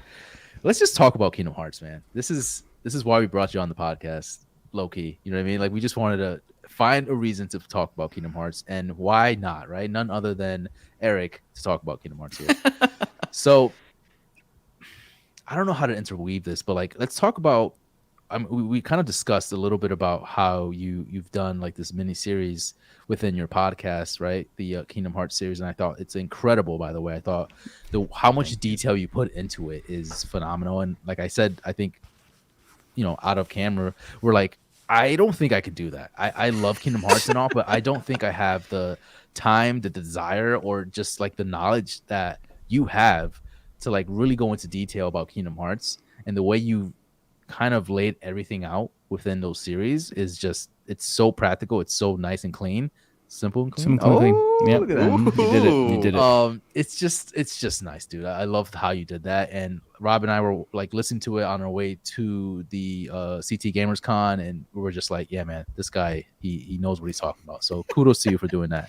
Thank you. But tell us a little bit about that. Like what inspired you to do that? Obviously your love for Kingdom Hearts, but why Kingdom Hearts? Why did you decide, hey, I'm just going to just full-blown geek out about Kingdom Hearts from the beginning? Why that from game? The very beginning. Why that game? Yeah, so anybody that listens to my show and just kind of people in the general community know that those games, in particular, Kingdom Hearts 2, but the franchise as a whole means a lot to me for reasons that I can't really explain. I love it. It's got a lot of nostalgia attached to it. It's Disney and Final Fantasy is two of my favorite things. Even like the cheesiness of it. I love everything about it. And it's been, I think more than any other game, it's a game that I have the most experience, the most kind of knowledge, the most time played across probably the span of my entire life. And I've always wanted to kind of revisit the series since concluding Kingdom Hearts 3 in 2019. Okay. 2019 was an interesting year, that almost seems like a lifetime ago considering Yes. pre-COVID times and stuff. But a lot of stuff for me personally that was wrapping up in 2019 that I've been following for a really long time. Avengers Endgame came out. I had, followed the MCU since its start with Iron Man 1. Game of Thrones was wrapping up. Despite how awful that last season is, I had followed Game of Thrones since the start, and then Kingdom Hearts 3 came out. So really like three kind of major things in my life that I had been following and engaging with for the better part of a decade or almost 2 decades. Came to Kind of an wrapped end. up there. Yeah. Yeah. And so I decided when I finished Kingdom Hearts 3 that, I had felt satisfied with the way it wrapped up. And, the conversation about Kingdom Hearts 3 specifically is one for another time, because there are things that game does well, things that they definitely missed. I haven't actually played the Remind DLC, so there's stuff that I don't actually know about that could have been resolved in that. Really? Okay. Yes. So when I finished 3, I kind of walked away from the series and I was like, I'm done.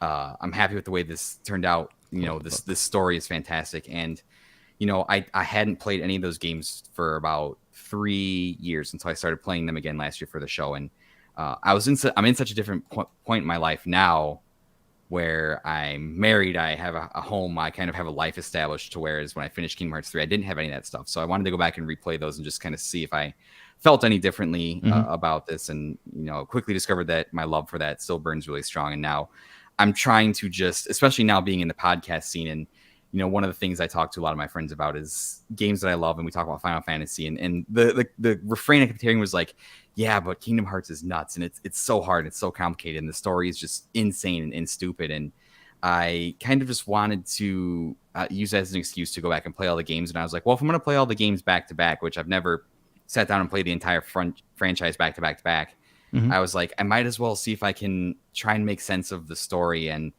make it to where it's like approachable and people can listen to it and understand how all the threads kind of connect. Because if you're on the outside looking in, the series is very overwhelming. Even on the inside, it's very overwhelming. There's a lot of names, proper nouns. There's a lot of people being multiple people. There's a lot of Final Fantasy Nomura BS in there. But when you take the time to kind of look at it, and when you've worshipped at the altar of Tetsuya Nomura as long as I have, you kind of start to see the matrix and see how things connect. And I really wanted to just explore that from a content standpoint. And I was like, if there's anything that I know I can make really well and approach from a place of confidence, it's something on this series of games. And yeah, I just started playing them and recording, and I'm still kind of tweaking up the way those episodes are and trying to figure out if I can make them more concise or if they're better off just being long and super inclusive.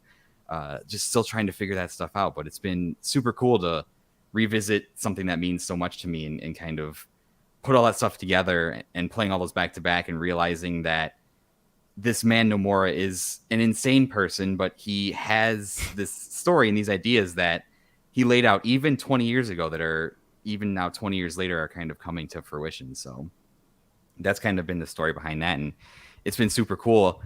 I was fully convinced that if they ever did Kingdom Hearts 4, I was just going to walk away from the series and be like, I'm done. But after seeing the trailer and starting the guiding keys out, they pulled me back in. They pulled me back in. So when he's running to the heart, when he's running to the, what's it, dark, is it not Dark Side?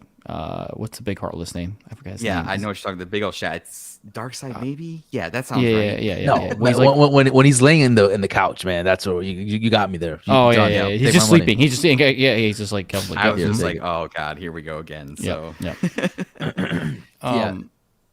Go for it, Rob. I was just gonna say, it's funny that you kind of pick the perfect game to kind of go in depth with the series you have. I would, you guys can argue with this, but I would say the entry point to Kingdom Hearts is probably one of, if not the hardest entry point story-wise in gaming.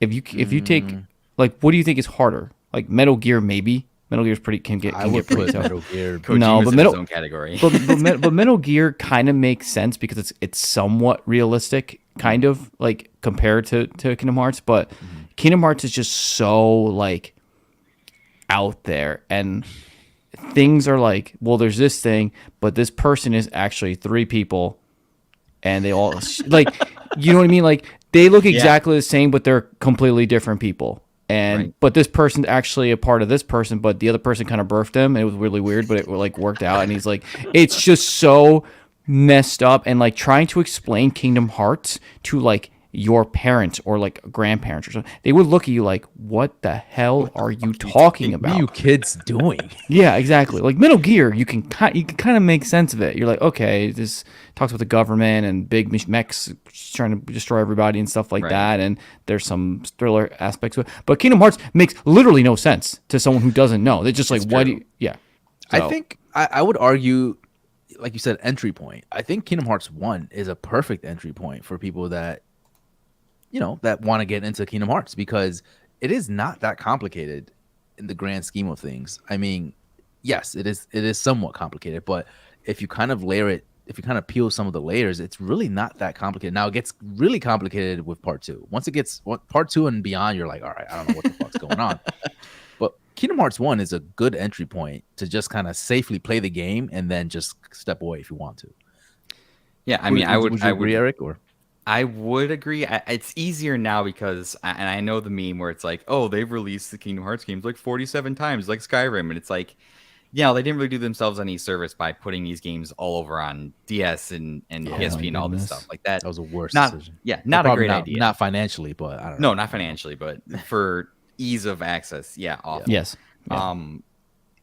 Anybody that's younger that's coming to the games like brand new, wanting to start Kingdom Hearts 1, coming from like I'm talking like Gen Z, anybody that's grown up in like the 360, that like the 360 years on was like their first console, probably isn't gonna enjoy the first two games that much because they're a little bit clunky, and then Chain of Memories is just its own weird thing.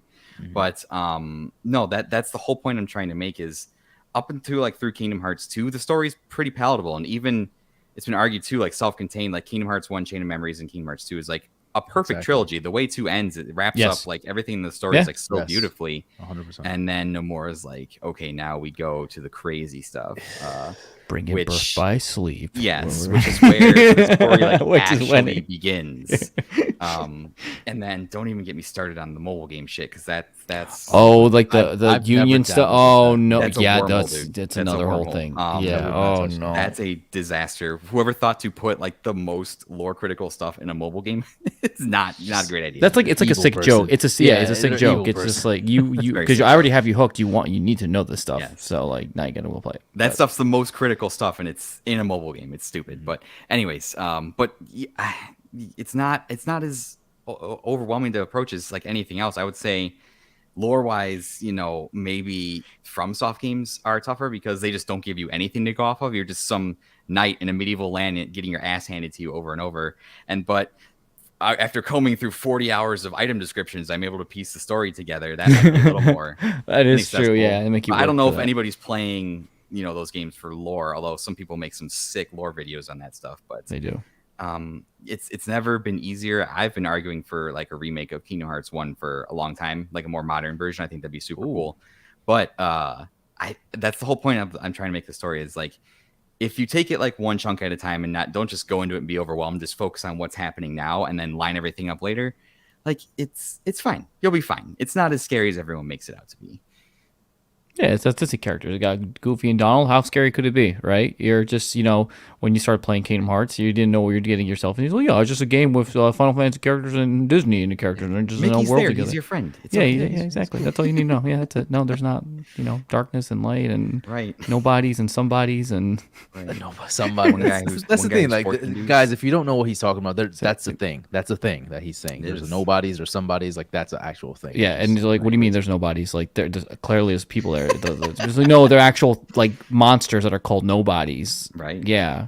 What are the ones from Dream Drop Distance? What was the name of the bad guys? They're nightmares. Were they nightmares? Yeah. Okay, they weren't like. And then Birth by Sleep was the unversed that was attached to people's emotions.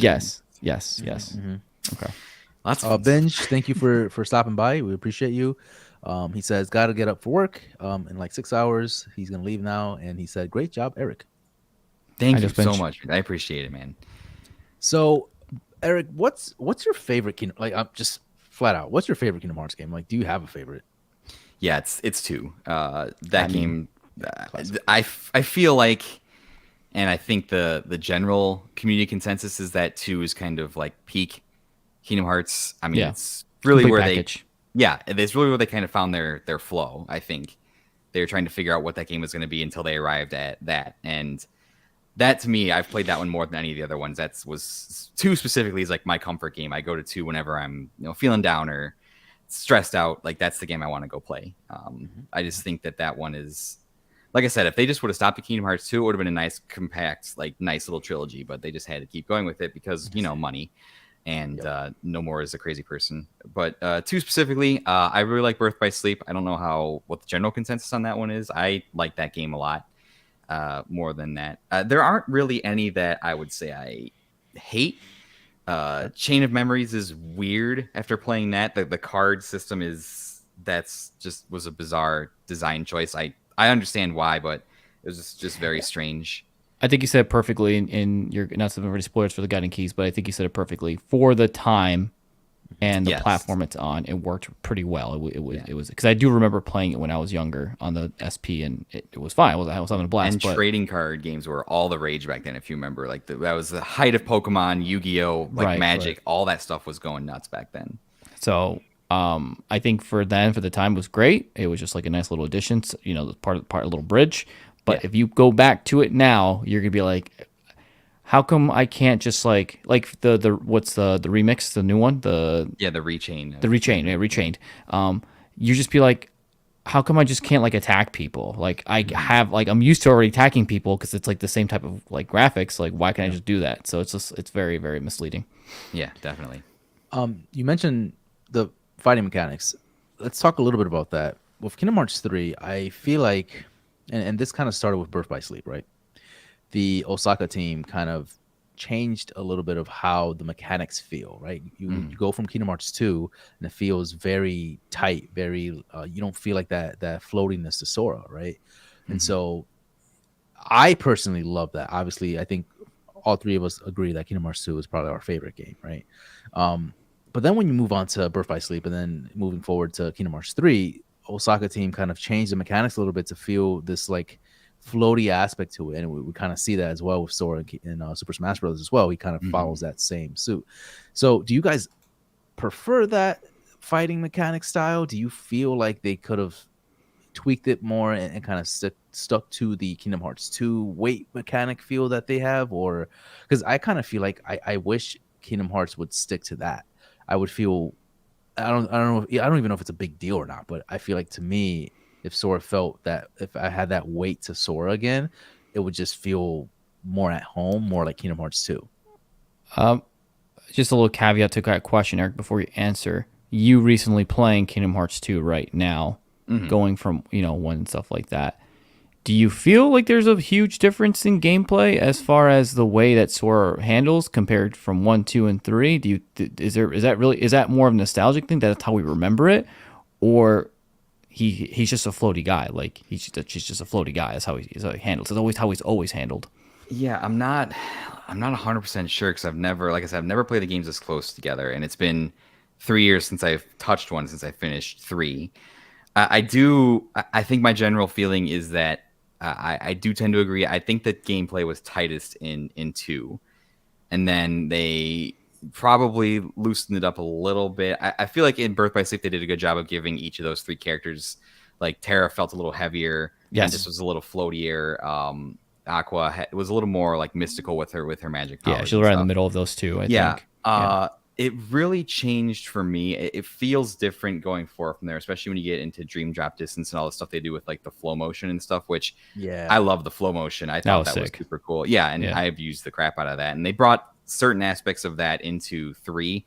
I feel like that's probably a symptom of 3 just kind of took the best parts of everything. Like they took the command system from Birth by Sleep, they took the flow motion from Dream Drop Distance, and they try to take the combat from 2 and kind of mix all that together.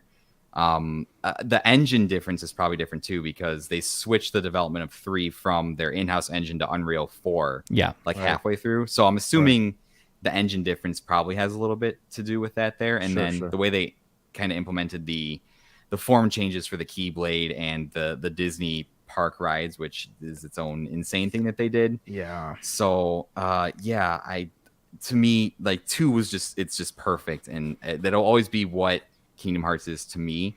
And then I think just going through those games, and I think it's a symptom too of all those games being on a bunch of different hardware. I'm sure on the hardware they felt great. Like I don't even remember playing Dream Drop Distance on the 3DS because it was so long ago. I just played on the HD collection now. So probably those games being on different hardware than them bringing them to like a HD, like a main console, and just being ported so many times probably has to do with like the kind of a little bit of a weird inconsistent feeling. But for the most part, to me, when I play them all, I'm like, oh yeah, this is Kingdom Hearts 1, which is like at its most basic form, at its most slowest form. I'm like, yeah, this is Kingdom Hearts. So yeah, I mean, your question. Yeah, it does. I just think that for 3, like you said, they kind of combined all the other mechanics from previous games and just threw them in together. I don't like the what's it called, the park mechanics, like the Disney rides. parks. The rides, They could yeah. have taken that out. It was I just too really much. don't It was care just too about. much. That's way Like, too much. Yeah, I'm Way like, too much. yeah. Even the flow motion thing, like I enjoy it, but the consistency of it, the way that you can just kind of utilize that over and over, I feel like it kind of takes away from the combat itself, and it kind of takes away from the difficulty sometimes with the game, or just like I'm just spamming at this point, and I don't really have a consensus of like what's going on because there's so much stuff going on, right? Right. And I feel like I wish they toned that back a little bit, right? I wish they kind of like focused a little bit more on the combat itself and Sora's different mechanics, Sora's different moves, and maybe tweak those a little bit, make them a little bit more tighter, so that way you have a more, again, more Kingdom Hearts 2 resemblance, more like you have to have some type of skill to beat this enemy. And I think they kind of did that with Remind, right? Where they've added that, and I'm like, okay, now you're fighting all these bosses, and now you're kind of like just focusing on how to beat these bosses, Right. with skill set, you know. Yeah.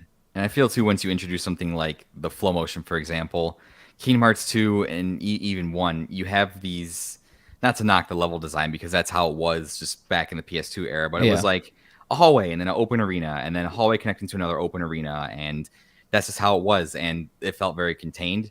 Now, all of a sudden, Sora was always very mobile, but now you give them this mobility option that makes you go very fast vertically and horizontally. Right, you could put up walls now and stuff like that. Which So is now cool. you have to just kind of open up the levels a little bit. And I think that is also a change too, because it's a different type of level design. It's a different type of philosophy. So, and then you're designing the level specifically to complement this flow motion mechanic versus like just kind of designing the levels around just combat encounters at the more limited move set of what Sora can do in Kingdom Hearts 2.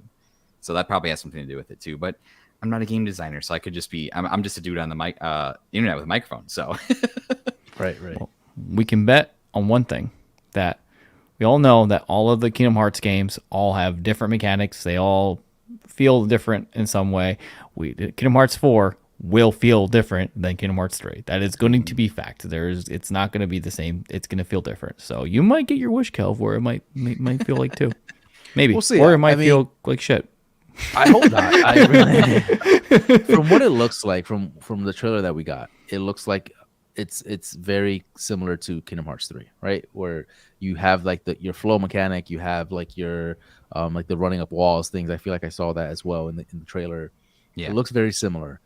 I guess it kind of leads me to Kingdom Hearts 4, right? Let's talk about Kingdom Hearts 4 and what do we expect from this new iteration. I feel like I didn't expect it to release so soon, at least the trailer, right? I was kind of like taken aback when that happened. yeah. I think because we are so like scarred Used to it, from yeah. 3, Yeah. we have PTSD, so we're just Yeah, like, right. wait, what? So I still think this game's coming out like when I'm like 40. I think, yeah. But I we'll don't see. think so. Again, like Eric said, the big issue with Kingdom Hearts 3 was the fact that they changed engines midway, and that kind of delayed a lot of things. But I think they're sticking with an Unreal Engine 4, and then they're essentially going to an Unreal Engine 5 at some point, which Yeah, I who would knows assume how that's so. going to work. Yeah. So I want to know your thoughts, Eric, on what do you think about this new iteration? Kingdom Hearts 4 coming out. We don't have to go into too much lore, but as far as it coming out soon or, at some point in the near future, do you think it's going to hold up to, the Kingdom Hearts franchise as a whole? Do you think it's going to, I don't know, like, what do you think overall as far as Kingdom Hearts 4 goes? I think I have lots of feelings. Yeah, honestly, and just now like retreading the lore and stuff like that, it's to me it has the potential to be even crazier than the Xehanort saga that wrapped up in 3. And I'm excited to where they're gonna bring it, but I'm just questioning kind of like, what is Nomura gonna do? Like, what is he gonna do? And just some of the stuff I've seen from, like some of the Remind DLC stuff. I have the stuff with Yozora and things like that, and just some screenshots of how Nomura basically reutilized some shots from his Versus 13 project. There seems to be some kind of attempt to bring together like the worlds of Final Fantasy and Kingdom Hearts. I don't know if that's just purely conjecture on my part, but yeah, it's going to be interesting. Like, for example, this girl is technically supposed to be dead, and I'm not quite sure what's going on with that. So, and just for him to be in like this more realistic world, it certainly is interesting. I mean, we have this new character who seems to be the focus. We're not quite sure if he's an antagonist, but the master of masters, obviously. Right, right. And he was revealed in the mobile game to kind of ultimately be the crux of literally everything that's happened since the beginning of time, basically. And we don't know that much about him. We've never seen his face. We've seen him in a grand total of maybe 20 minutes of cutscenes, but he seems to be the biggest character in the universe, and we just don't know much about him. And people have already dissected this trailer to death. There's language on the license plates on the buildings that's related to Scala, the last world in Kingdom Hearts 3, and people have just done crazy stuff. So that's such a Nomura thing to do. Yeah. I think the gameplay looks super cool. I'm super excited for this. There's so many. I was so happy with the way things kind of wrapped up in Kingdom Hearts 3, and then just continuing to understand more of the mobile game lore and what happened in Remind and all this stuff, and realizing that we got maybe an answer on like 10% of the questions we had, and there are still, like, to me at this point, Kingdom Hearts feels like Lost. You get like one answer, but like 10 more questions, and I truly don't know what Nomura's grand plan is here. We have I hope I'm not spoiling this, but I did an episode with Dave from Tales from the Backlog and Keith from Main Quest on Stranger of Paradise, and we talked about the potential of like uniting all of the Square Enix universes into like one thing. I don't know if that's what he's trying to do, but there's some crazy stuff, and it's gotten me back in. And this scene here at the end too, with Donald and Goofy, like, what are we doing here? And they're going to see somebody. Obviously, they're looking for Sora. Something happened to Sora at the end of 3, where he's in this realistic looking Japanese district. I think it's the Shibuya district. I think it's called. Yes. So I mean, we thought we wrapped some stuff up in Kingdom Hearts 3, but honestly, I feel like there are more questions than answers. So I'm excited, and if it gives me podcast content for the next 10 years, I'm super happy. Yeah.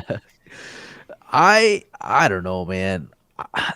I love what they're doing with the franchise now with the more realistic approach. I think it's a cool change of scenery, change it up, right? My only concern is, and this is my concern with Kingdom Hearts 3.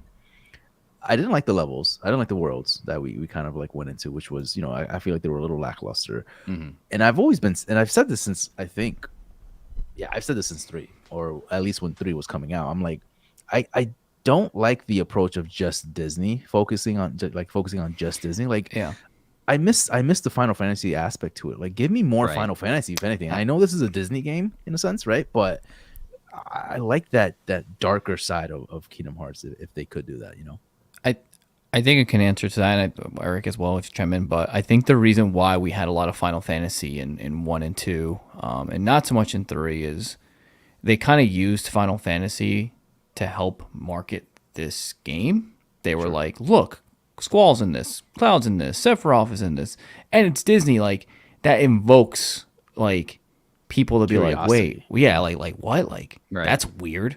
And then you play it and you're like, oh, that's sick that we get to see a Final Fantasy character. So you get the Final Fantasy people, you get the Disney fans, right? So now we're here today, right? They've already developed the world. They have everything already. And now they're like, we don't really necessarily need the Final Fantasy characters because we've already built out the world. Like, we're done. So I don't know if we're going to see more Final Fantasy characters within Kingdom Hearts. I think they're just going to focus on Disney moving forward. I, too, am in that camp. I want to see more Final Fantasy characters. Like, I would love to see more Noctis. I would love to see Clive. Like, that would be sick. But will it happen? I don't know, because they got to make new redesigns for them. They got to somehow incorporate them into the game along with like the Disney levels. So I don't know exactly how realistic it is to say that there will be Final Fantasy characters within the game. The pipe dream in my Discord server is, we've talked about this, and we really want Jack to be in Kingdom Hearts. That's our main goal, is to get Jack from Stranger Paradise into Kingdom Hearts and to get him to meet with Sora. That's the one thing we want. If that happens, we'll all be happy. But no, I agree with you guys. And one of my, this is a sneak peek for an episode that's probably 4 years away. But one of my thoughts on Kingdom Hearts 3 was, I missed the Final Fantasy-ness of it all. The inherent Disney-ness of that game, I feel, was limiting. It was super cool. I love Toy Story. I love Big Hero 6. Fuck Frozen. I'm sorry. But yes. Anyways, it wasn't necessarily fuck Frozen. It was fuck Frozen level. Like the level, it was right. So empty. Right. It was just a snowfield. That was just a snowfield. When they really just went hard and they leaned in towards the whole, like, word for word, just the music scene of it. They didn't have to put the song in. They didn't have to do that. Like, that was a little too much for that, in my opinion. But yeah, I don't know. I agree with you guys. The inherent, the Final Fantasy-ness of it was missing, and by the time Kingdom Hearts 3 rolled around, like, I love that Disney's a part of it. Mickey to me will always be His Majesty for now and for always. That is how I view him. Yeah, and it's just by the time 3 rolled around, I was more invested in the story of Kingdom Hearts than I was in the novelty of going to the Disney worlds. And the juxtaposition with all the organization stuff that was going on with the Disney worlds, and in 3 they had so much ground to cover with finding Ventus, rescuing Aqua, figuring out what happened to Terra, like finding out, like, you're missing literally everybody from the series until the end of that game. And I feel like by the time they had to fulfill, I don't know how this works. I don't know the power dynamic between Disney and Square. I just know that Disney is super protective and super they're very hands-on when it comes to things that they own and they're involved with. So I'm just going to blame Disney on this one. Yeah, but by the time they got past all the Disney stuff and they had to now wrap up this story towards the climax, it was like, all right, in the last 10 hours of the game, we found Aqua, we found Ventus. Now we're going for the Keyblade Graveyard. Now we're having 17 boss battles. Now we're wrapping this up, and all of a sudden it's over. Which, by the way, the ending of 3 is awesome because it's just a nonstop gauntlet of boss battles, and it's super cool because it's so many cool payoffs. But the way we got there, the pacing, the way we got there was, and I was like, I kept waiting for the Kingdom Hearts story to reassert itself, and the Disney story was just in the way. It was in the way, and to me right now, the thing that used to be this game's biggest strength, which was the Disney Final Fantasy thing, the Disney part of it is the series' biggest weakness now. Because if Disney's going to continue to flex their muscle and insist that more Disney things are included in this game, then I feel like that's going to hurt the story, which is at least what I care about. I care about this insane world that Nomura has built. The Disney people are cool. At this point, they're in the way. By the time 3 was out, you had 2 brand new Final Fantasy characters you could have woven into that story somehow, Lightning and Noctis. And I know that 13 and 15 were received great. Personally, Lightning and Noctis are pretty cool characters, and that would have been really cool to see them with Sora. Missed opportunity. So, the inherent Disney-ness of the series, I feel like right now is a weak point. And Nomura has stated in interviews that they are trying to work to bring more of the Final Fantasy-ness back to the series, whatever that means. This Yozora character seems to be ripped right out of his failed Versus 13 project, so I don't know. Do you remember back, I think it was in Final Fantasy? Real quick, I'm just going to use the bathroom, so we'll discuss. So basically, do you remember, I don't know if it was Kingdom Hearts 2. Was it Kingdom Hearts 2? Yeah, it was Kingdom Hearts 2. But was it Auron? He joined your party in the Coliseum?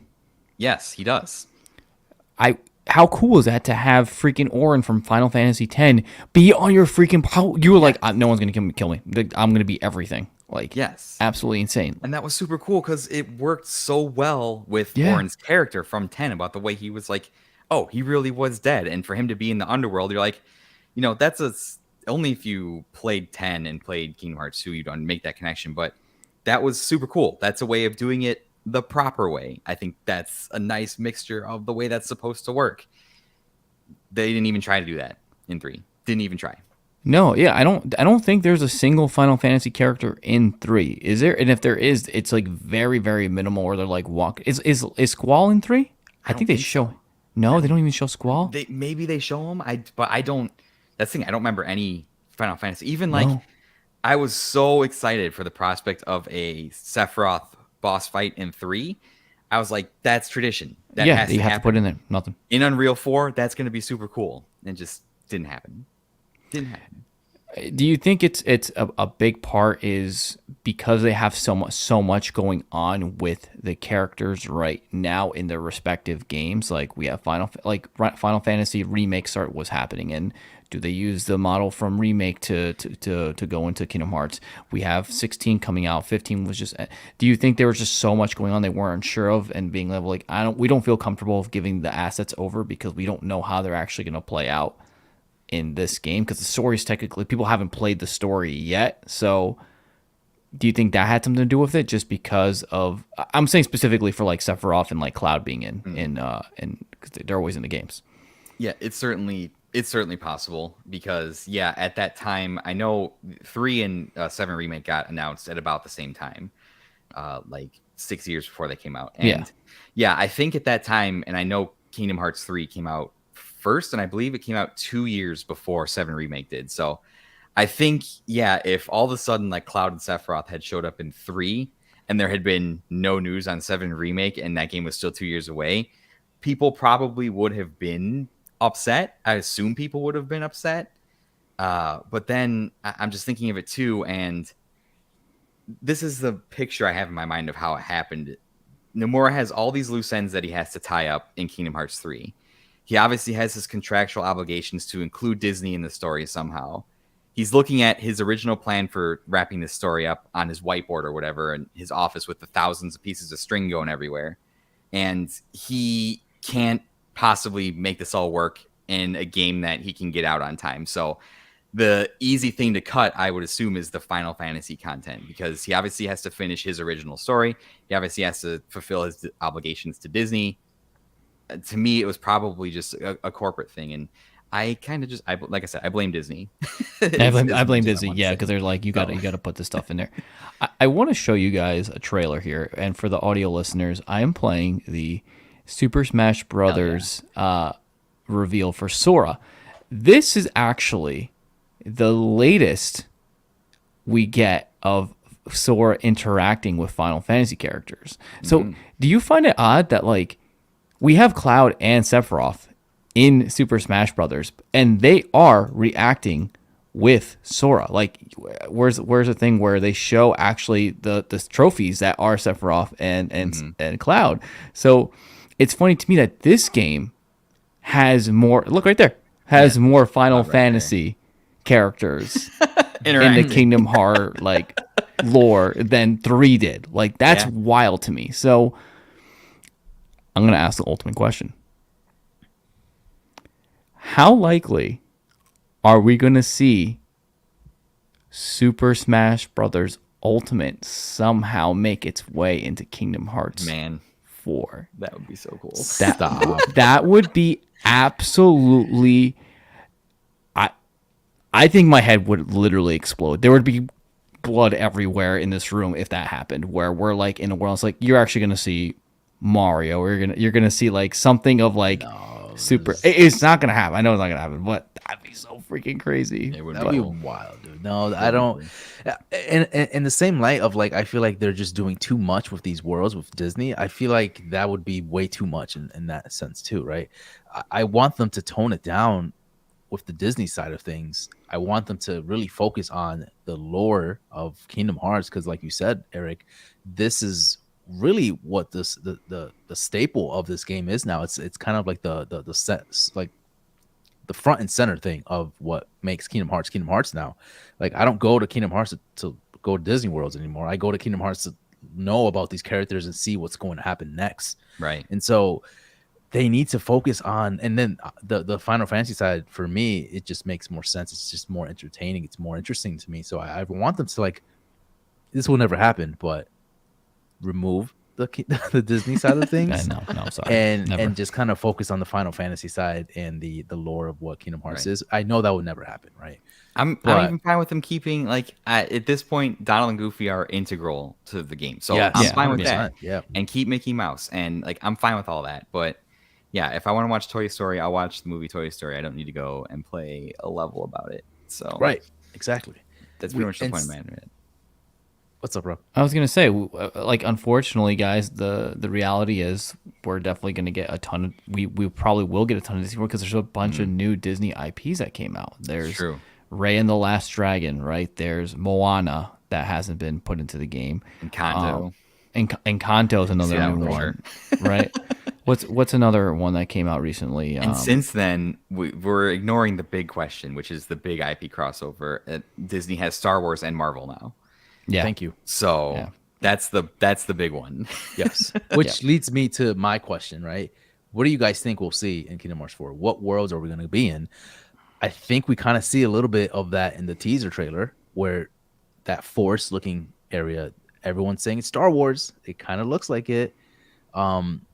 The Marvel aspect of things. I had a episode with Chazzy when he was on our episode when you were gone, Rob, and we kind of discussed that too. We were like, hey, what if Marvel kind of weasels their way into the Kingdom Hearts world and we see like a Marvel world, or we see, something of that nature? Imagine going into like a Spider-Man world. Like, just crazy things can happen, and that would really elevate my interest in the Disney side of things. I if feel they like that kind would of open integrated floodgates, that. though. I don't know if Nomura wants to deal with that because now they're like, you have That's Marvel, another IP, You yeah. need the Avengers in this bitch. Like, you need all of the universe. Like, you got to get them all in there, and then it's basically Infinity War plus the Kingdom Hearts and plus the Keyblade War. Jesus Like, Christ. it's just no. It's too much. It's too much to open that door. I think it would be insane and dope, right? But I think if you're him, you're like, I already got this craziness. But the one question I have is the way the game is shot right now, like the way that Sora looks. He's realistic looking, right? This is the most realistic we've ever seen him. He has regular size feet now, which is weird. Blows my mind. Was his feet always regular size, or was it just the shoes were really big? I No. want to say the He has shoes oversized were feet. always really big. Okay, No, but how he does he always run? had. Because I want to say they're. He I would have to stumble double all the check time. this, but I want to say there were like scenes of him as a kid, like on the beach barefoot. Yeah, he had normal size feet. And he had regular feet. So unless like he got some like degenerative like foot growth disease growing up, I don't know. It's fucking hilarious. Oh, man. So it being more, is that just the realistic look of that specific world that you're in, or is that just gonna be kind of like what the game looks like throughout the game? Like, it's gonna be more of that realistic look.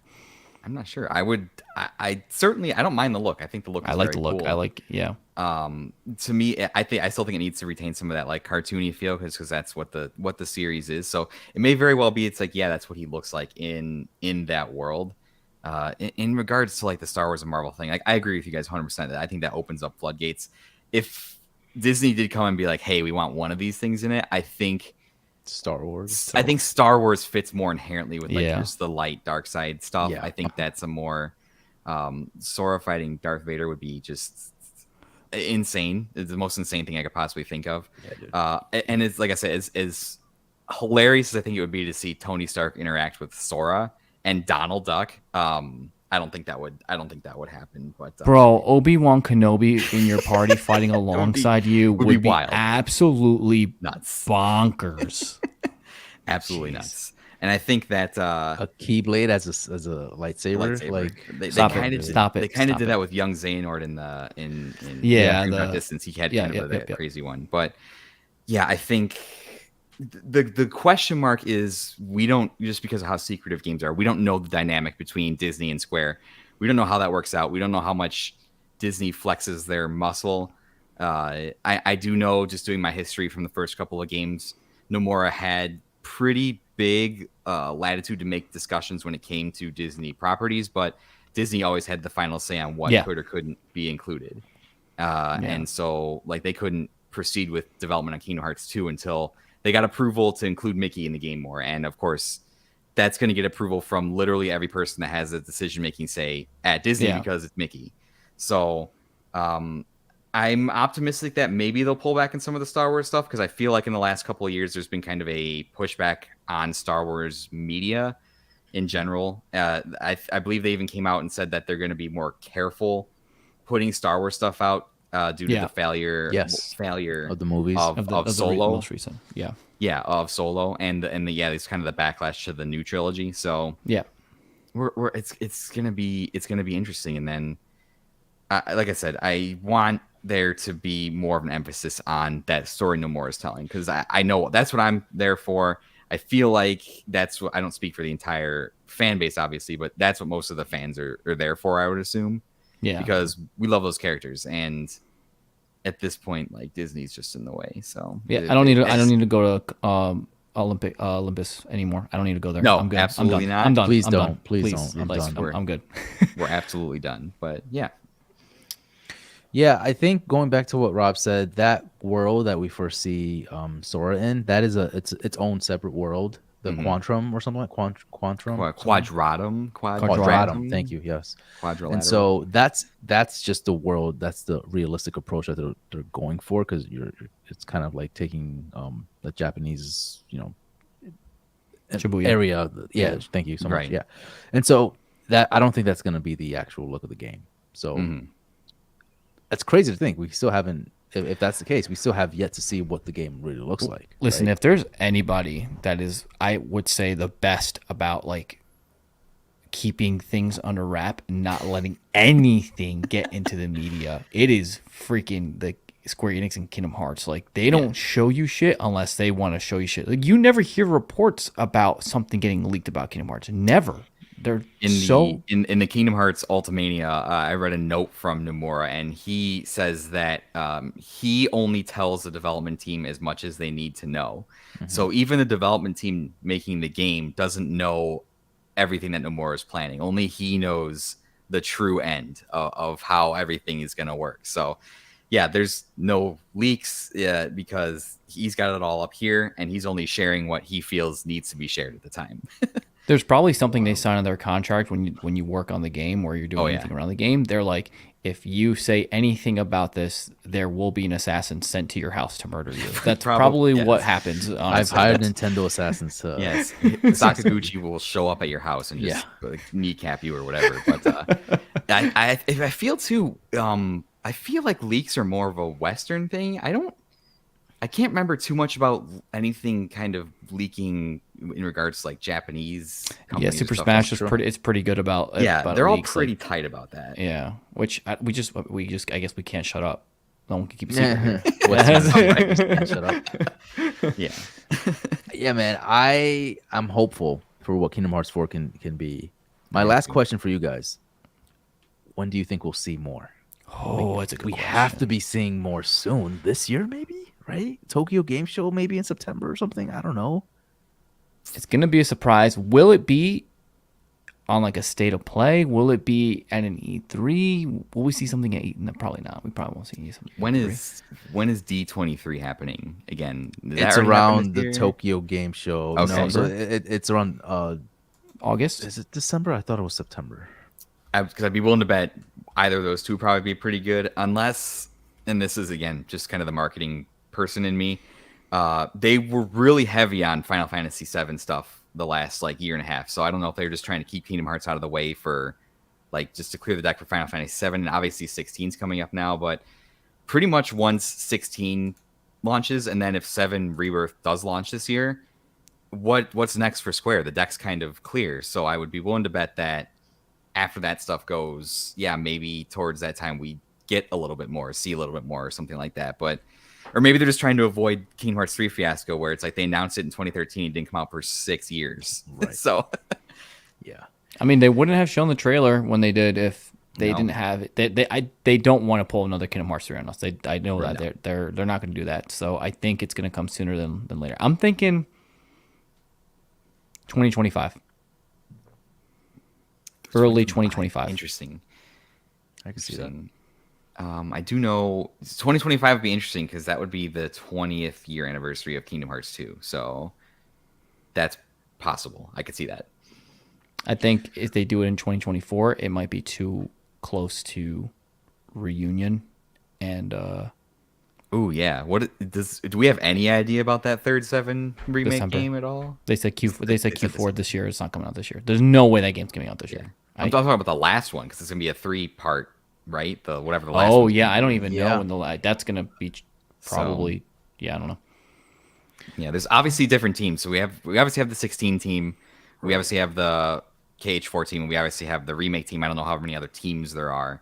They don't I want know to Nomura cannibalize is. each other. So Yeah, I know like you Nomura is said. pretty much focused on the 4 team. I know that they said he wasn't involved with 16 or 7 remake part 2, 7 rebirth as much. So he had time to make Stranger's Paradise. So I don't know.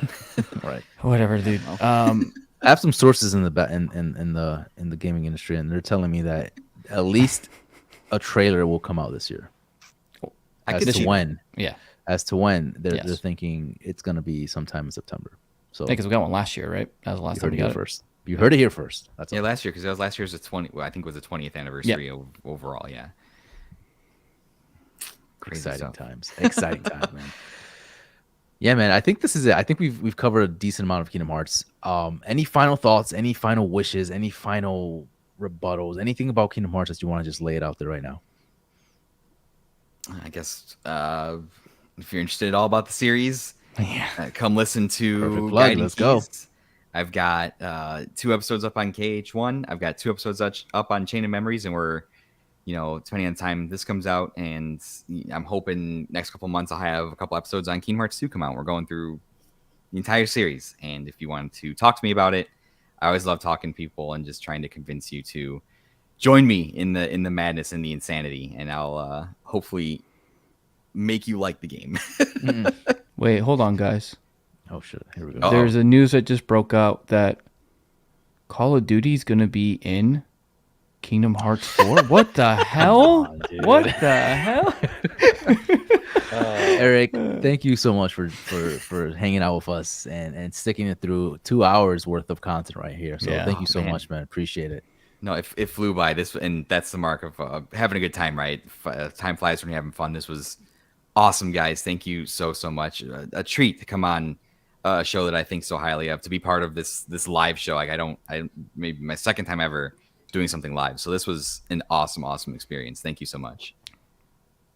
Yeah, man, Thank you killed it. for coming. And you probably forgot it was live, right? Like literally, I always Yeah. forget this show's live. So Halfway through, I was like, "Oh, it is live," because I saw the comments popping up on there. So Yeah. Yeah, guys. Just remember, we are going to PAX this weekend, Saturday. It's gonna be really fun. It's gonna be really dope. There's some content coming out. It's gonna just take a while until I edit some stuff and make sure I post it.